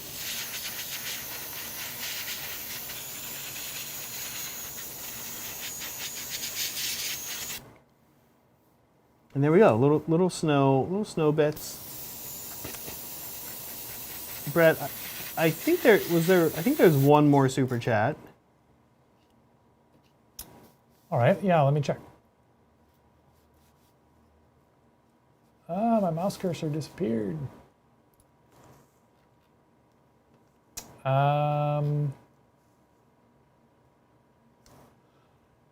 Yeah, there was one from Emil Rodriguez. Yeah, thank you, Emil. Hey, Hobby Titans, any tips on spraying varnish through an airbrush? I'm terrified of ruining my airbrush. Do you add anything or use a certain PSI? Nope. Yeah. Nope. We used literally. I just used it on stream. The Vallejo Mecha varnish, and it just went right through the airbrush and varnished my model, made it look better. So no, I don't. I will say this, Emil, you're not going to ruin your airbrush, but more likely you might not maybe like. You just want to get used to it. So test on something Like, don't take your awesomely painted model that you just did and go like, cool, all right, never done this before, and just like blast it on like a fully painted Imperial Knight or something. Go ahead and test first somewhere. This is always my advice, but I'll second that. And the other thing that you'll do is you'll learn some of the idiosyncrasies of that varnish. yes, So, for example, the varnish we use, you're sort of meant to put it on pretty thick. And if you put it on thick, like you're supposed to, it gives this like bluish hue to the model. at first. At first, and then it dries clear. But for the first, and the varnish takes a little while to dry. But so for the first few minutes after you spray the stuff on, it looks like you've ruined your model. And it can be quite terrifying if you're not expecting it. You're like, oh shoot, what did I just do? It looks like you ruined your model if you don't like that blue hue, which I do. Oh, you do? Oh, okay. But I don't want it. Right. You know what I mean? Like, yeah. Yeah, varnish is safe, especially if you buy a varnish that's meant to be airbrushed, which many of them are. And you oftentimes don't, again, if you're using one that's meant to be airbrushed, they oftentimes don't even need thinner. You just do it straight out of the bottle, and you're good to go. Some people you'll hear some people will tell you to thin it, and that's also fine. Again, kind of depends on what PSI you're using. If you're using a lower PSI, you might need to thin it. I've also never, Emil, to answer your question further, I've also never changed the PSI on my airbrush just to varnish. Right. And I varnish everything, and everything comes out fine. So, but always test. It doesn't matter. I don't have the same setup as you. I'm not in the same climate as Sure. you. So It's very easy to test. very easy to test. All right, I'm gonna zoom in on you. How are you doing, Zach? I'm doing good. We're Making snow? just putting little snowflakes. I actually don't like the little sculpting tool for this. You don't? No, I don't. Oh, okay. Prefer a brush? I prefer a brush that has A brush handle. basically just a brush handle, yeah. A brush with no bristles. With no bristles. All right, and what am I working on? So what I'm going to do is I'm making an orange ornament. So this is, we were talking earlier about doing sort of a color scheme that's in line with our army. So I'm doing kind of a fade here from sort of a darker orange in the bottom left to a lighter orange in the top right, up to maybe, and this is actually just sort of a yellow paint that I'm doing. And as I'm going to do this fade, and then I'm going to paint a white over the logo. I've got I'm going to do Terminatus stone, sort of an off-white color, and then I'm going to apply a chipping effect to the white paint. And so this is, it's not meant to like look like anything real. It's just meant to be a cool fade effect. Showcase and some practice on some chipping effects, but I think it's I like this. Look at this, yeah. I like this sort of fade from yellow to orange is like a cool, neat look that I've seen other people do and wanted to have a go at trying myself. It's super satisfying. I like the look of that a lot. I have switched now to using an old airbrush needle. You're using an airbrush needle. An old one, yeah. That's a clever hack. I never would have thought to do that. And it's actually nice. It's like the kind of tiniest little snow flakes. Or maybe the ones that are just further away. Right, you want sort of a variety of sizes, right? Yep. That's a great idea. I would not have thought to do that. I like it. This is typically my pointer tool. For instruction? For Just like if I'm showing something on the camera, on the glam cam. Oh, yeah.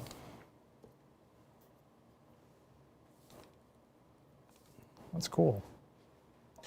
Okay, so I'm going to, while you're wrapping up your stars, I'm going to... These are snowflakes, Brett. Snowflakes? Starflakes? Shall we look at some fan stuff? We should. I was just thinking that.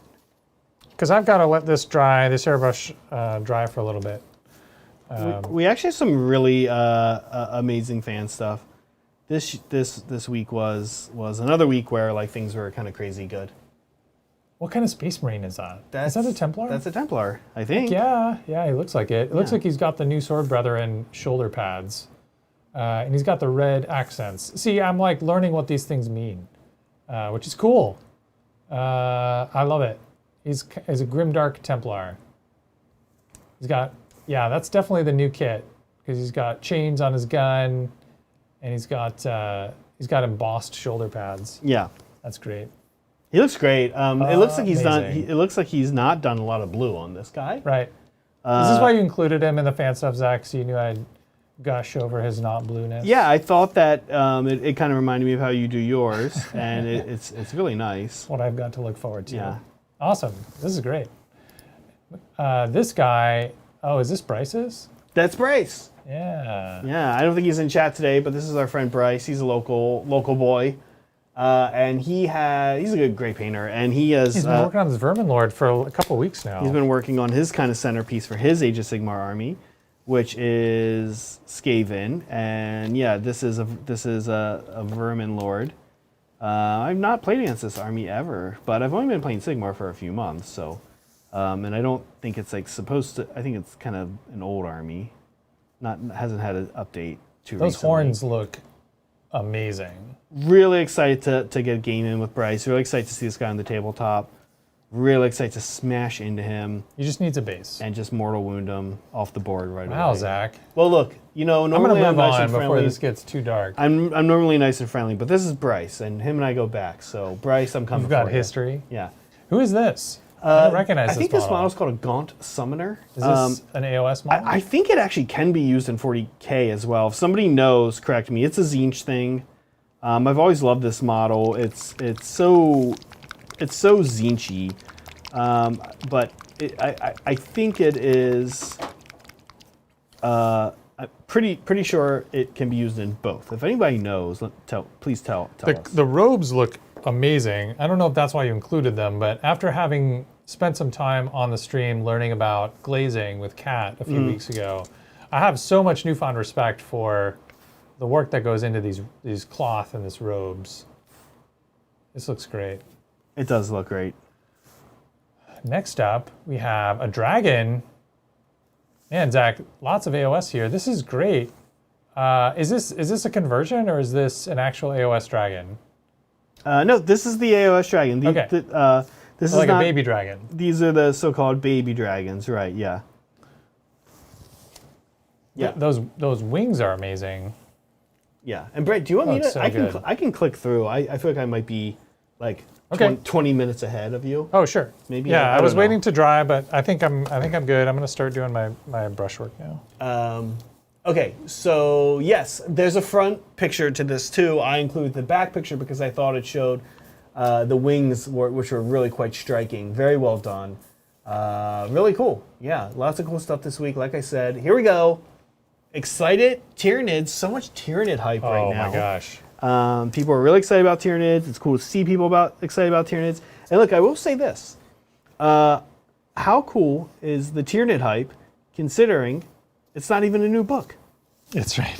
Like they are learning, I think, and it seems like they've done it through Tyranids here in the past couple months. They're like, not only can we get hype generated, and let's not kid ourselves, Tyranids are a very popular army. They're a great army, yeah. Everybody loves them, but not a lot of people play them and own them. That's right. Everyone loves to play against Tyranids. I think that it's partially because it's a big commitment. It is, yeah. And the rules haven't always been great. In fact, the rules have often been not good.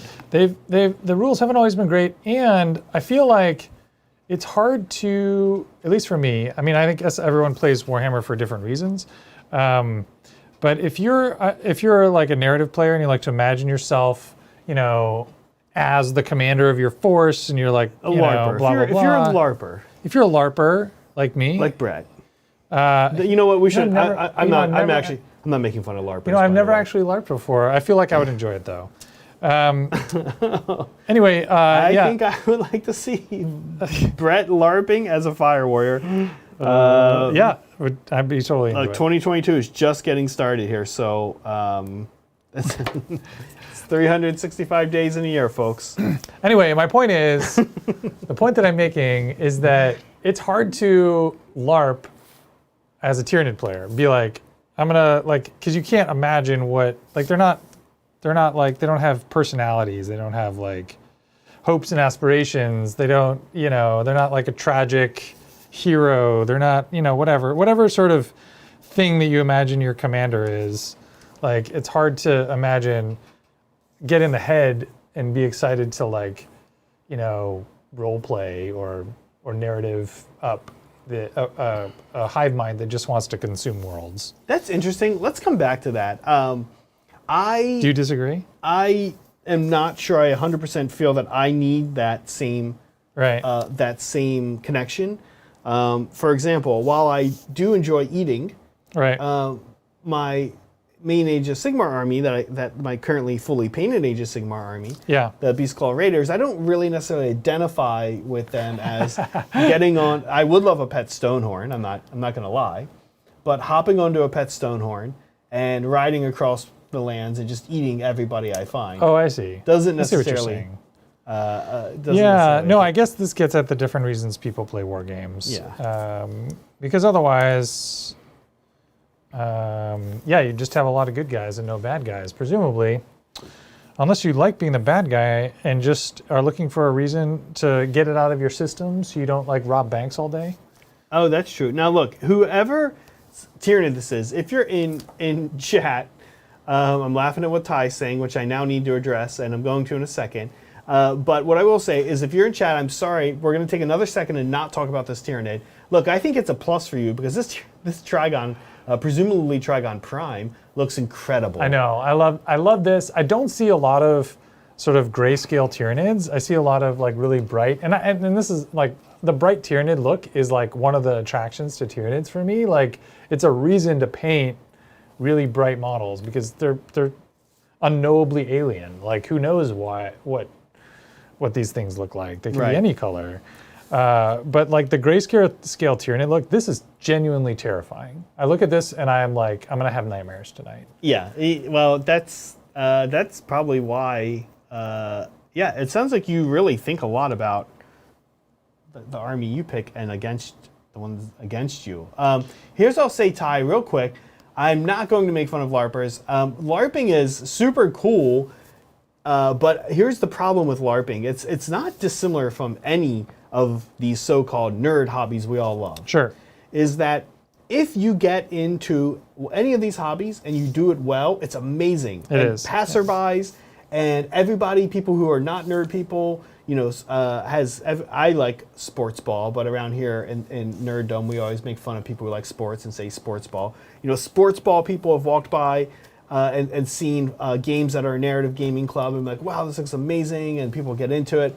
LARPing, you're just out there. Yeah. And so if you're not LARPing well, it takes serious guts. If you're not really taking LARPing seriously, if your costumes aren't spot on and you're really not nailing it, then I think you put it's just kind of a cliche in our society to have those people on shows and we make fun of them and blah, blah, blah, which we probably shouldn't do. Those people, Zach. Those people, those LARPers. But I've seen a lot of, there's a guy actually who we're friends with in the area, Marcus, who we've used his train on the channel before, who is serious into LARPing and used to be more so and has done some really cool stuff.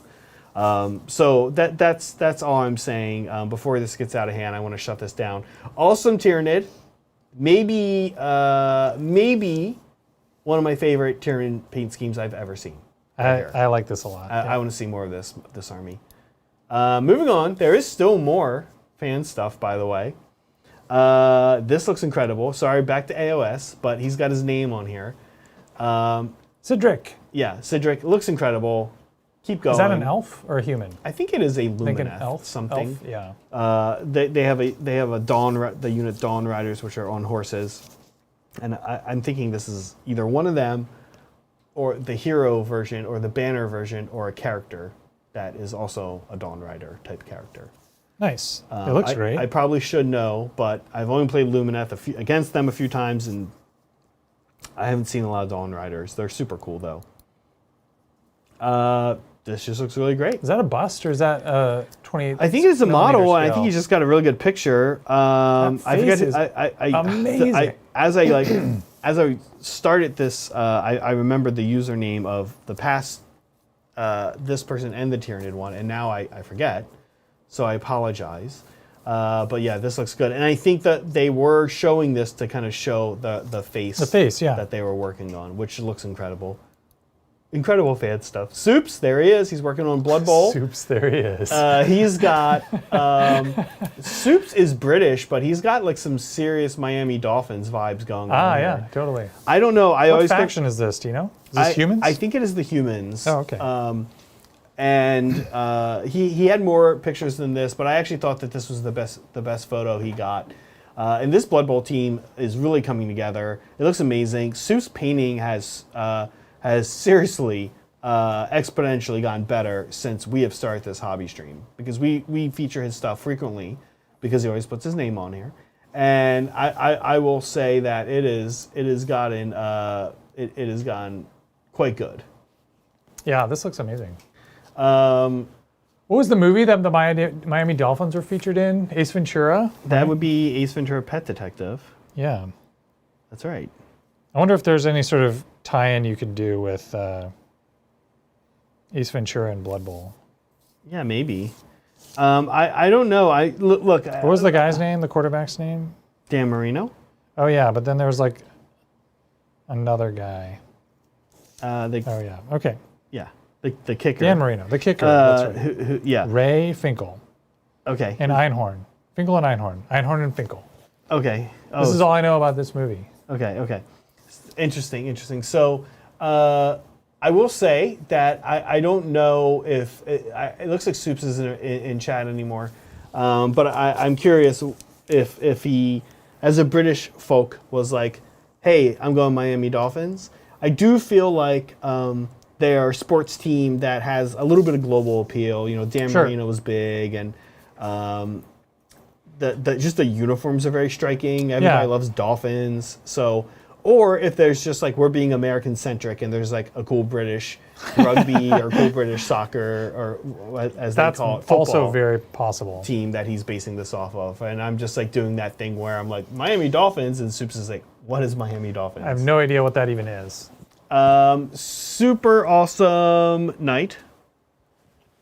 Like extra super awesome knight. Love it. I don't know. Nothing else to say about this knight. It just looks amazing. Look at those. The energy effect is amazing. Energy effect on that weapon. is good. And then I guess there's some actual impressive lighting in that room. But I was thinking maybe there might even be some shading. I guess there's a lot of shading on those armor panels, the heraldry. Wow. It's everything, right? If I was judging a painting competition, I walk by this thing, I'd be like, all right, put that on a short list, for sure. Yeah. Don't know what else is in the room, but this would always be on a short list. It looks incredible. It's eye-catching, and I will say this: all that purple can be hard to pull off. Meaning, like lots of times, too much purple, this just does not look good. Because I mean, think about Grimace from McDonald's. Or a Cookie Monster. Or Cookie Monster. He's not purple. Well, it depends. You know, is he gold? Is that what you're saying? Cookie Monster? Yeah. Is Cookie Monster's blue, Brett? No, but is he gold or blue? Oh, the dress thing. You're oh my God, Brett's going like 2014 on us. All right, we have a lot of. Oh, and that's it. That's it. Okay. Yeah. We did it. Some awesome fan stuff. Great job this week, guys. Really crazy good. And I know I'm hiding all these bots that have like the Russian text in their names. I don't know. I'm happy. I think they're just commenting on the fan stuff. I think they're just, look, you know what? We've got our own bots. They're not as exciting as the Tabletop Titans bots, but I'll take it. All right, Zach. How are you doing? While you were doing fan stuff there, I put my ornament in front of the fan because it needed to dry a little bit. Can you grab it back for me? I will say I like what's going on with this ornament. It's not. I don't think the white is dry yet. I'm gonna have to do a couple different coats. This gradient looks incredible. What is happening here? I kind of missed when you were explaining what you're doing. Wait, let's look at it here. Okay, sure. Where's that so far? But so I've got a gradient he's got a coat of yellow to orange on the sort of background, and then I'm hand brush painting Terminata stone on the logo itself, and then I'm going to do I'm probably going to need to do 3 or 4 coats of this Terminata stone on here, and then I'm going to do a chipping effect on the Terminata stone. Okay, because I'll tell you, I'm getting serious creamsicle vibes from what you've got going on there. And that's it. I love it because I do love creamsicle. You have the effect is working. Creamsicle? Yeah, this is the creamsicle. That's what I'm going for. Creamsicle ornament. I love it. I'm almost done with snow here. What I'm actually going to do is I'm going to, like when you almost sort of like finish something and then you're like, you know what, let me do one more thing that might ruin it. Yeah. I'm going to do that. I kind of knew that it was coming. Kind of knew that I was going to do this thing, but I wasn't sure. That you might ruin it? Yeah, I was thinking maybe I won't do it. We'll kind of see. It was kind of like, we'll see how much time we have, right? Sure. But I think I've got the time to do it. I'm behind you quite a bit, I think. Okay, so here we go. Boom, boom, boom. All right, there we go. There's our snow. If we can do a little zoom in here, I'll show this. So here we've got the snow. Oh, I actually still have one more step before I do the thing that's going to ruin it. And I actually think this step I'm about to do is a big one. And you might be, if you're doing something like this at home, you might think this step is a little crazy. I want to make it look like a misty, like the snow kind of, not mist necessarily, but like that kind of like, I don't know what that word, atmospheric snowness of it. And I want some of the snow to be a little bit freezing fog. Yeah, kind of like that kind of thing, right? Yeah, kind of like a little bit of that winter wonderland. And I want it to come in front of the trees a little bit.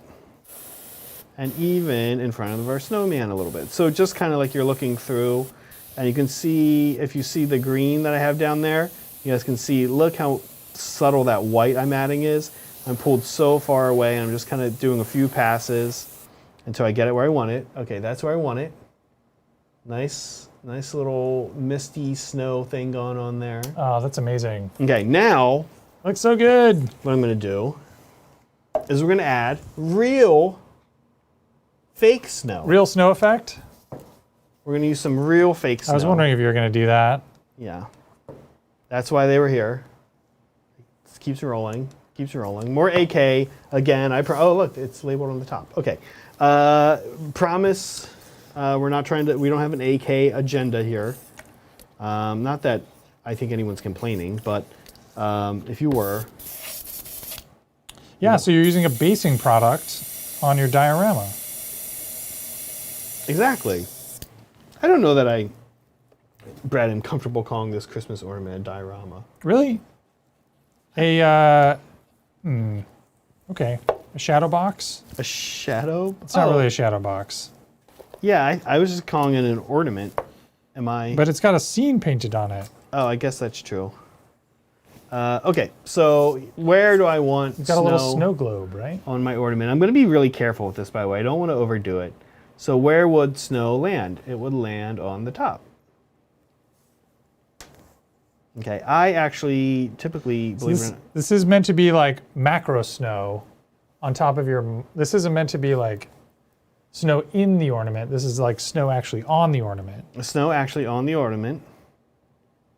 And we really need to get this right, or it's going to look like not good. It's going to look like a bird pooped on it. Oh, should I do bird poop? Can I tell you a funny story? Oh, boy. I mean, well. Yeah. I don't want to interrupt your. No. I'm ready for this. I was like 15 years old, and I was really into radio-controlled airplanes. All right, I'm loving this story. Keep And going. and I had just built my first ever radio-controlled airplane. It was all this like balsa wood construction, and it took me the entire summer. And you get this like you get the engine, and you This is put it gonna be a in, meme. and This is gas. a meme. I love it. Okay.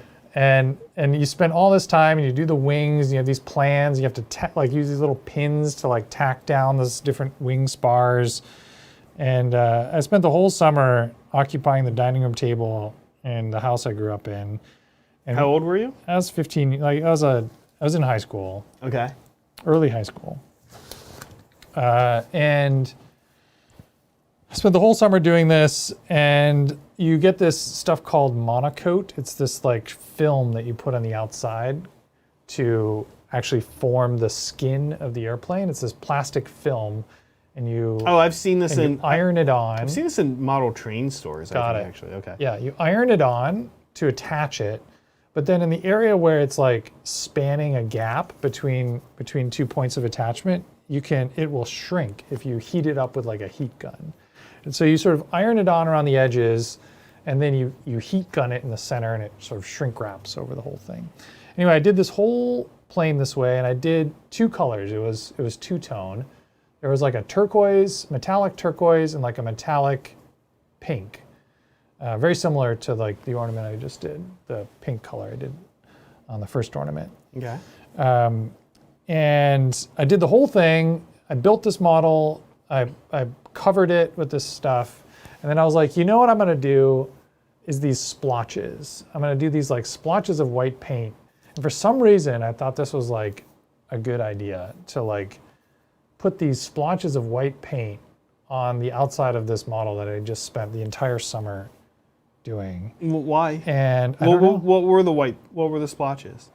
Like I wanted to do sort of like starbursts or something, like it was like, I don't know what was in my head. I can't really like go back to that place, but for some reason I thought this was a good idea. And when it was done, it just looked like bird poop. It looked like a bird had crapped on my plane. And it didn't impact like the performance of it at all. It like still flew fine, but there was no way to get it off. It was like permanently on there. And I just was like, I immediately, as soon as I did it, I was like, I regretted it. But I didn't realize it until like the next day. I woke up the next day and was like, this is a bad decision. And it's not like what we're doing here where you can just like strip it and start over. It was like on there for good. It was a special paint that like was like an epoxy paint, 2-part epoxy paint or something that just does not come off. That story was pretty good. I don't know if I'm alone or if anyone in chat feels like since Brett was going to be going out and flying a plane, it sounds like I was assuming that you went out and just immediately bird pooped on you.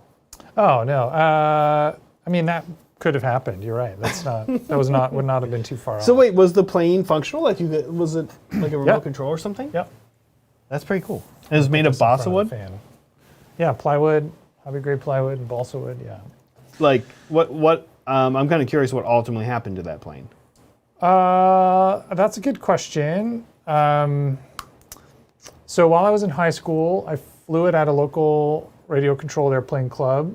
They had this system where you could have somebody teach you how to fly, and so they would take it off. They would take it off the ground and get it up in the air, and then hand you the controller, and you would fly it around for a little bit, get the feel of how it flew, and then you give them back the control, and they would land it for you.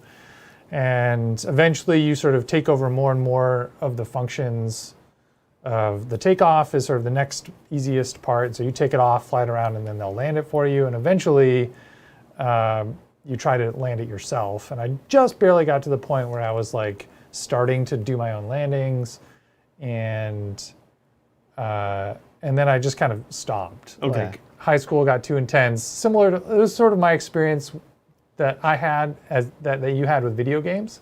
At some point, I was like, I think I crashed it. Yeah, that's what happened. It crashed and needed repairs, and I was Okay. And I was like, this is going to be a lot of work to repair, and I did eventually repair it. But like by the time I kind of got it all back together again, I was like, I'd moved on. I was like, this was fun. And then I came home from college one day, several years later, found this airplane. It was all fixed up. And I was like, this is not bringing me any joy, like in storage in my parents' basement. This is before Marie Kondo. Yeah. And I was like, this is not bringing me any joy. It's just sitting here reminding me of like all of this time that I spent and like all of the sort of complex emotions of like investing energy and time in a thing that's just like a shelf queen. It's meant to like fly. I should go fly it. But it had now been like 3 years since I'd like done anything with this. And like, even when I was sort of at my peak, I was just like barely learning how to land it. So I was definitely not good. So you were by any like, stretch. look, if I take it back out, I'm gonna get it up, and then it's Yeah, gonna. I was like, this is what's gonna happen. I'm gonna probably be able to take off fine. I'll fly it around a little bit, and then I probably won't be able to land it, but at least I'll have one more, fun afternoon with this airplane, and that's what I did. And it crashed, and it like exploded into 1,000 pieces, and I collected those pieces. And was like, maybe there's something here I can sell on eBay, like the engine or something that like didn't get destroyed, but I never ended up doing it. It's like, I think it's probably even still like sitting in a bag in my dad's basement in Michigan. That's the end of that story. Gosh. There you go. Very interesting. Anyway, I made a thing and I put white paint on it, and I regretted it because it looked like bird poop. Yours does not look like bird poop. So far, it looks good. Let's see what yours looks like. We'll talk a little bit about the AK Snow. So I like this. Is what I use to base my Beast Claw Raiders. And it's nice, but it needs a little bit of help from, not surprisingly, of course, they want you to do more Some paint, yeah. from other AK stuff. So there's a few things. So this product, Snow Sprinkles, is like a liquid. We'll talk about that in a second. Don't know if I'm going to use that here today. This product is called Ice Sprinkles. I think there's also a version of this that they call like micro balloons or something. And basically these are like little crystals. Oh, is that the things that like ruin, if they end up in the waterway, they like are terrible for fish and stuff? Oh, I'm sure. These are basically like micro beads. And I'm gonna kind of drop them on here. Now, here's the cool thing about the micro beads. And if you wanna get to work with the snow, I'll tell you guys a few tips working with the snow I've learned over the years. Tip number 1 is that if your actual snow here starts to dry out over time, that can actually be a good thing. I find that when it's at its wettest, which is like when the bottle is brand new or the jar is brand new, it's a little bit harder to work with, and you get this kind of like wet glue look. You don't want that wet glue look. You want the snow to look soft and billowy. You don't want peaks and like spiky. Peaks are okay in a way, but you don't want like spiky little pieces like this. It looks like wet glue. So what we're gonna do, by the way, normally put like a piece of paper under this and collect it and like fold it and put it back. I will probably try to get a little bit of those back after break, after the stream. So the cool thing is, if your snow is wet and you put it on here like this, the little ice sprinkles that I just added kind of dry that top. And what I can now do is, actually I usually use my finger, is I can just like lightly tap it down so that it just looks a little more like soft, just like soft, billowy snow chunks. Snow pillows, instead of having like these kind of bizarre peaks and like whipped glue or whipped I was muted for a second. No, I'm not muted. heavily whipped glue or whipped cream, like something like that. So I've got creamsicles and you've got whipped cream. yeah. Okay, over here, same thing. And normally, here's what I was saying about being dry. If your jar is getting a little old, it'll just kind of be dry on its own, and it's still very easy to apply, I find. And you can tap it down. But either way, you want the snow sprinkles, I find, because the snow sprinkles, the snow sprinkles just help like give it a little bit more. I don't know what the word is. It makes it look more like snow, quite frankly. They put a little sheen, a little shine it kind of helps it have like that freshly fallen snow look. I like that. That's a cool combination of products. I wonder if you were to, try to do this yourself, like without the AK specific, terrain product. Like, is there a DIY analog here? I've seen people do like baking soda and super glue for snow effects. Have you ever tried that, Zach? I have not.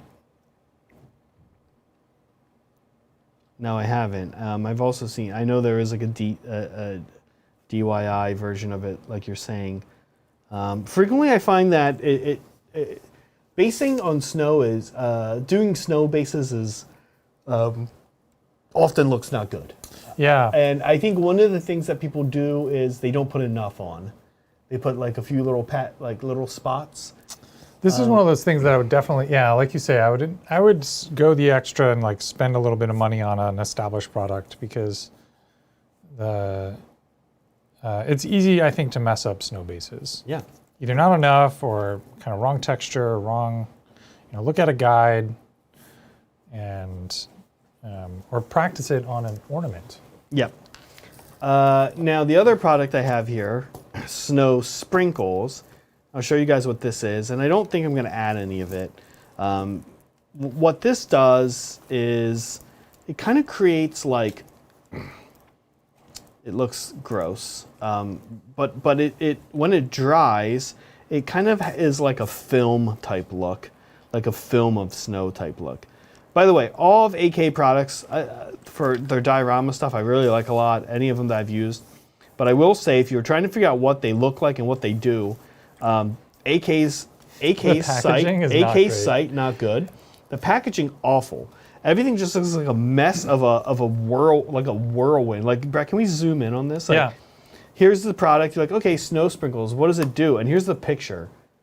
It's just like a mess of. It looks nothing like the product. It's just like a picture of a glacier. Here's ice sprinkles. Here's what they look like. Like, I don't know. Like, you did this with those, but what else? What's going on here? What else is going on here, right? Like the snow, like there's mud, there's like, they always mix it with like 10 other, this one's okay. I'll take that back here. This is pretty much what you can get to look like. That's about right. Other than that, like this, not helpful. Like, what is going on here? So anyway, here it is. My ornament number 2. My wintry scene. Nice. That looks amazing. It's like a little snow globe, right? Exactly. It is a snow globe in an ornament. And you would have to decide. I don't actually know how I feel about the snow that I put on. I think I like it. I think I like it because it looks like a goofy Christmas tree ornament. When I didn't have the snow on it, it looked a little more professional, I think. The snow actually makes it look more whimsical. Yeah. In a way that is what I'm used to. I agree. I guess growing up in rural suburban America. I think this kind of thing is meant to look whimsical, right? Exactly. Well, I don't know, but how are you doing?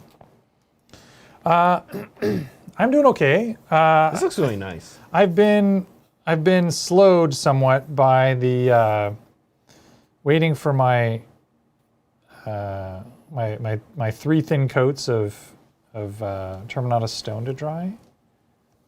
So I find when I'm trying to do a really smooth application with a brush on a big flat surface, I've done this a little bit with Tau in the past, and I've had lots of issues getting white to cover well over big flat surfaces.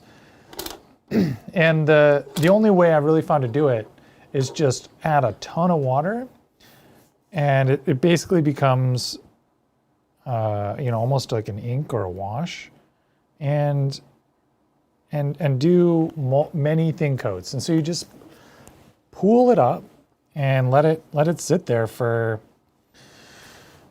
10 minutes drying until all the water dries away, and then you have like a smooth application when you're done. And you do that several times, 3 or 4 times, and eventually you get to a place where you get the coverage you're looking for. Yeah. So the issue is it doesn't cover very well, so you just have to do it a bunch of times. But it's smooth this way, and so it's taken me a little longer than I thought. But so maybe I won't get to the chipping effect today. I'm going to tell you that the chipping effect's going to look good, but the creamsicleness of it, without the chipping effect, it's compelling, right? it looks like a. Honestly, like I will say this, I think it looks like if I went to a posh Christmas party, I wouldn't be surprised to see a cookie that looked like what you've done. Yeah, it looks like a cookie. Yeah, it looks like a really and the white looks like frosting. Right, like a really yummy cookie. And I think what you could do, don't do this, but what you could do is we could put like a real thin layer of glue over all the white and then put these ice sprinkles on it to give it like a little frosted cookie look. But let's not do that. But you could. Then somebody might actually bite into it. I mean, we should see if we can get Adrian or Bridger or John to come and bite into a resin ornament. I'm just kidding. I'd feel really bad. But also, we'd be like, yes, I painted a cookie. Hobby goals. We should do like realistic painting. Like, can we paint an apple? Ooh, I'm kind of into that.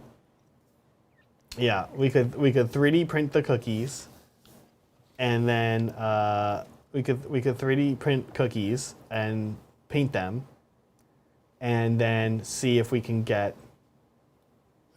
trick people into taking a bite out of them. Yeah, we'd be awful. We'd be awful people. That sounds like a terrible. It seems terrible, but we'd get a lot of views. But we'd be awful. We got Brian. You'd definitely go. Brian back from the Bahamas. Hey, Brian, with some cookies on stream. That's not fun. Don't do that, folks, at home. Yeah, and resin's bad for you. Yeah, and biting into anything that's not edible is bad for you, but especially resin. Yeah. Okay, so I don't know. How much time do you want to spend sitting here while I work on this, Zach? Do we want to call it? I think we can call it, but I don't want to rush you. It looks great. The gradient you got was amazing. Orange and yellow, magic formula. Orange, yellow, and white. I like it. Yeah, because I'm going to need to wait a little while longer until this, the white's not even dry yet. I was just doing some edge highlighting on here. I'm going to carefully grasp it. Yeah. Oh my. Is it okay? No, it's not. It's fucked up. Wait, no. I swore on stream. Oh my gosh, wait. It's totally fine. Last stream of the year. So, bleep it out. It's been. Wait, it's not messed up. What happened? Nothing happened. Oh, a little bit, but there you go. So if anybody saw what happened, I reached over to grasp it, and Brett grabbed it and shoved it into my hand. Look at this. This looks so nice, though. Okay. Yeah, let's call it before I mess it up again. It's late. Yeah, it is late, and this was a great. I'm gonna let you. I feel like you putting this 5th ornament with the other ornaments up against the tacky glue on the glam cam is like a thing that only you could do. I'm gonna fix my one little spot here. What happens now that you cursed on? I think nothing. Are we okay? I think nothing. Do we get in trouble?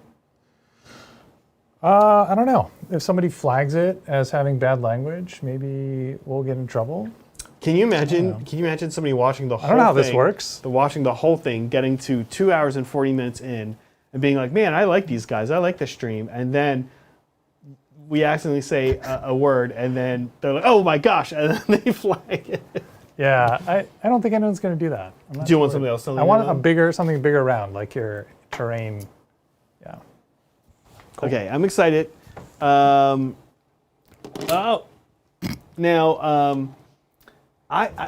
This is a theme today. About midway through the stream, after we showed them for the first time, Yeah. Meg, do you want your first side or your second side showing? I think she wants the second side. Side. Megan ran over and just like briefly like attacked the thing, and I saw kind of out of the corner of my eye, and then I saw people in chat were like, "What just happened?" And someone was like, "Megan stole something," and I had no idea what happened. Like she just ran over and like knocked them all off. And I was like, I guess she's being mischievous, but she was trying to flip it. Because on the second side, I think she's demoing here that she kind of used her Christmas ornament to test out some paint for her upcoming Soulblight Gravelord's army. Oh, this is so tricky. That she's working on. And I think and actually you can see the Soulblight Gravelord's box that she bought behind the Glam Cam. One of the boxes of several that she bought. And so that is, are we still trying to figure this out? We don't have to put the old ones on, I guess. Like your I just want to do the reveal. All right, so I'm gonna do. I need a larger round thing. What about one of these cups upside down? What about this thing? Yeah. This is so ugly. He's got a plan, ladies and gentlemen. It's so ugly. It is a old big. bucket with paint layering the inside. We're gonna put this on Glam Cam. I'm gonna use the plant. Oh, the plant. This is a good idea. Okay, this is great. It'll be worth it, guys. I actually think so too. I'm excited to see this just like rotate with different Christmas ornaments. Yeah, and I don't want the two orange ones to be next to each other. Also, do this with Megan's. Let's show Megan's before, because we actually want to see the leopard spots. What? No, she did two of them. The thing on the back. Oh, I see. Okay. Okay. Glam Cam. That's the new one. That's Megan's. Right. This is Zach, your first one, and my first one. Yeah. All right, and there's the creamsicle that had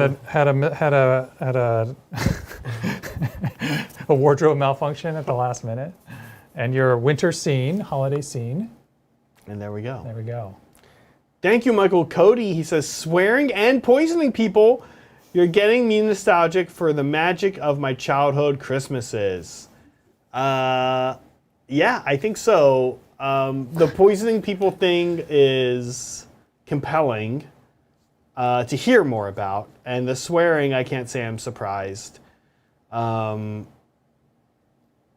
we got a little dark right at the end of 2021 with talking about poisoning people with resin. But we don't mean it. We don't want to do that. Yeah, don't do that. Yeah, don't do that. You guys know not to do that. Cool, we did it. Man, these look so good.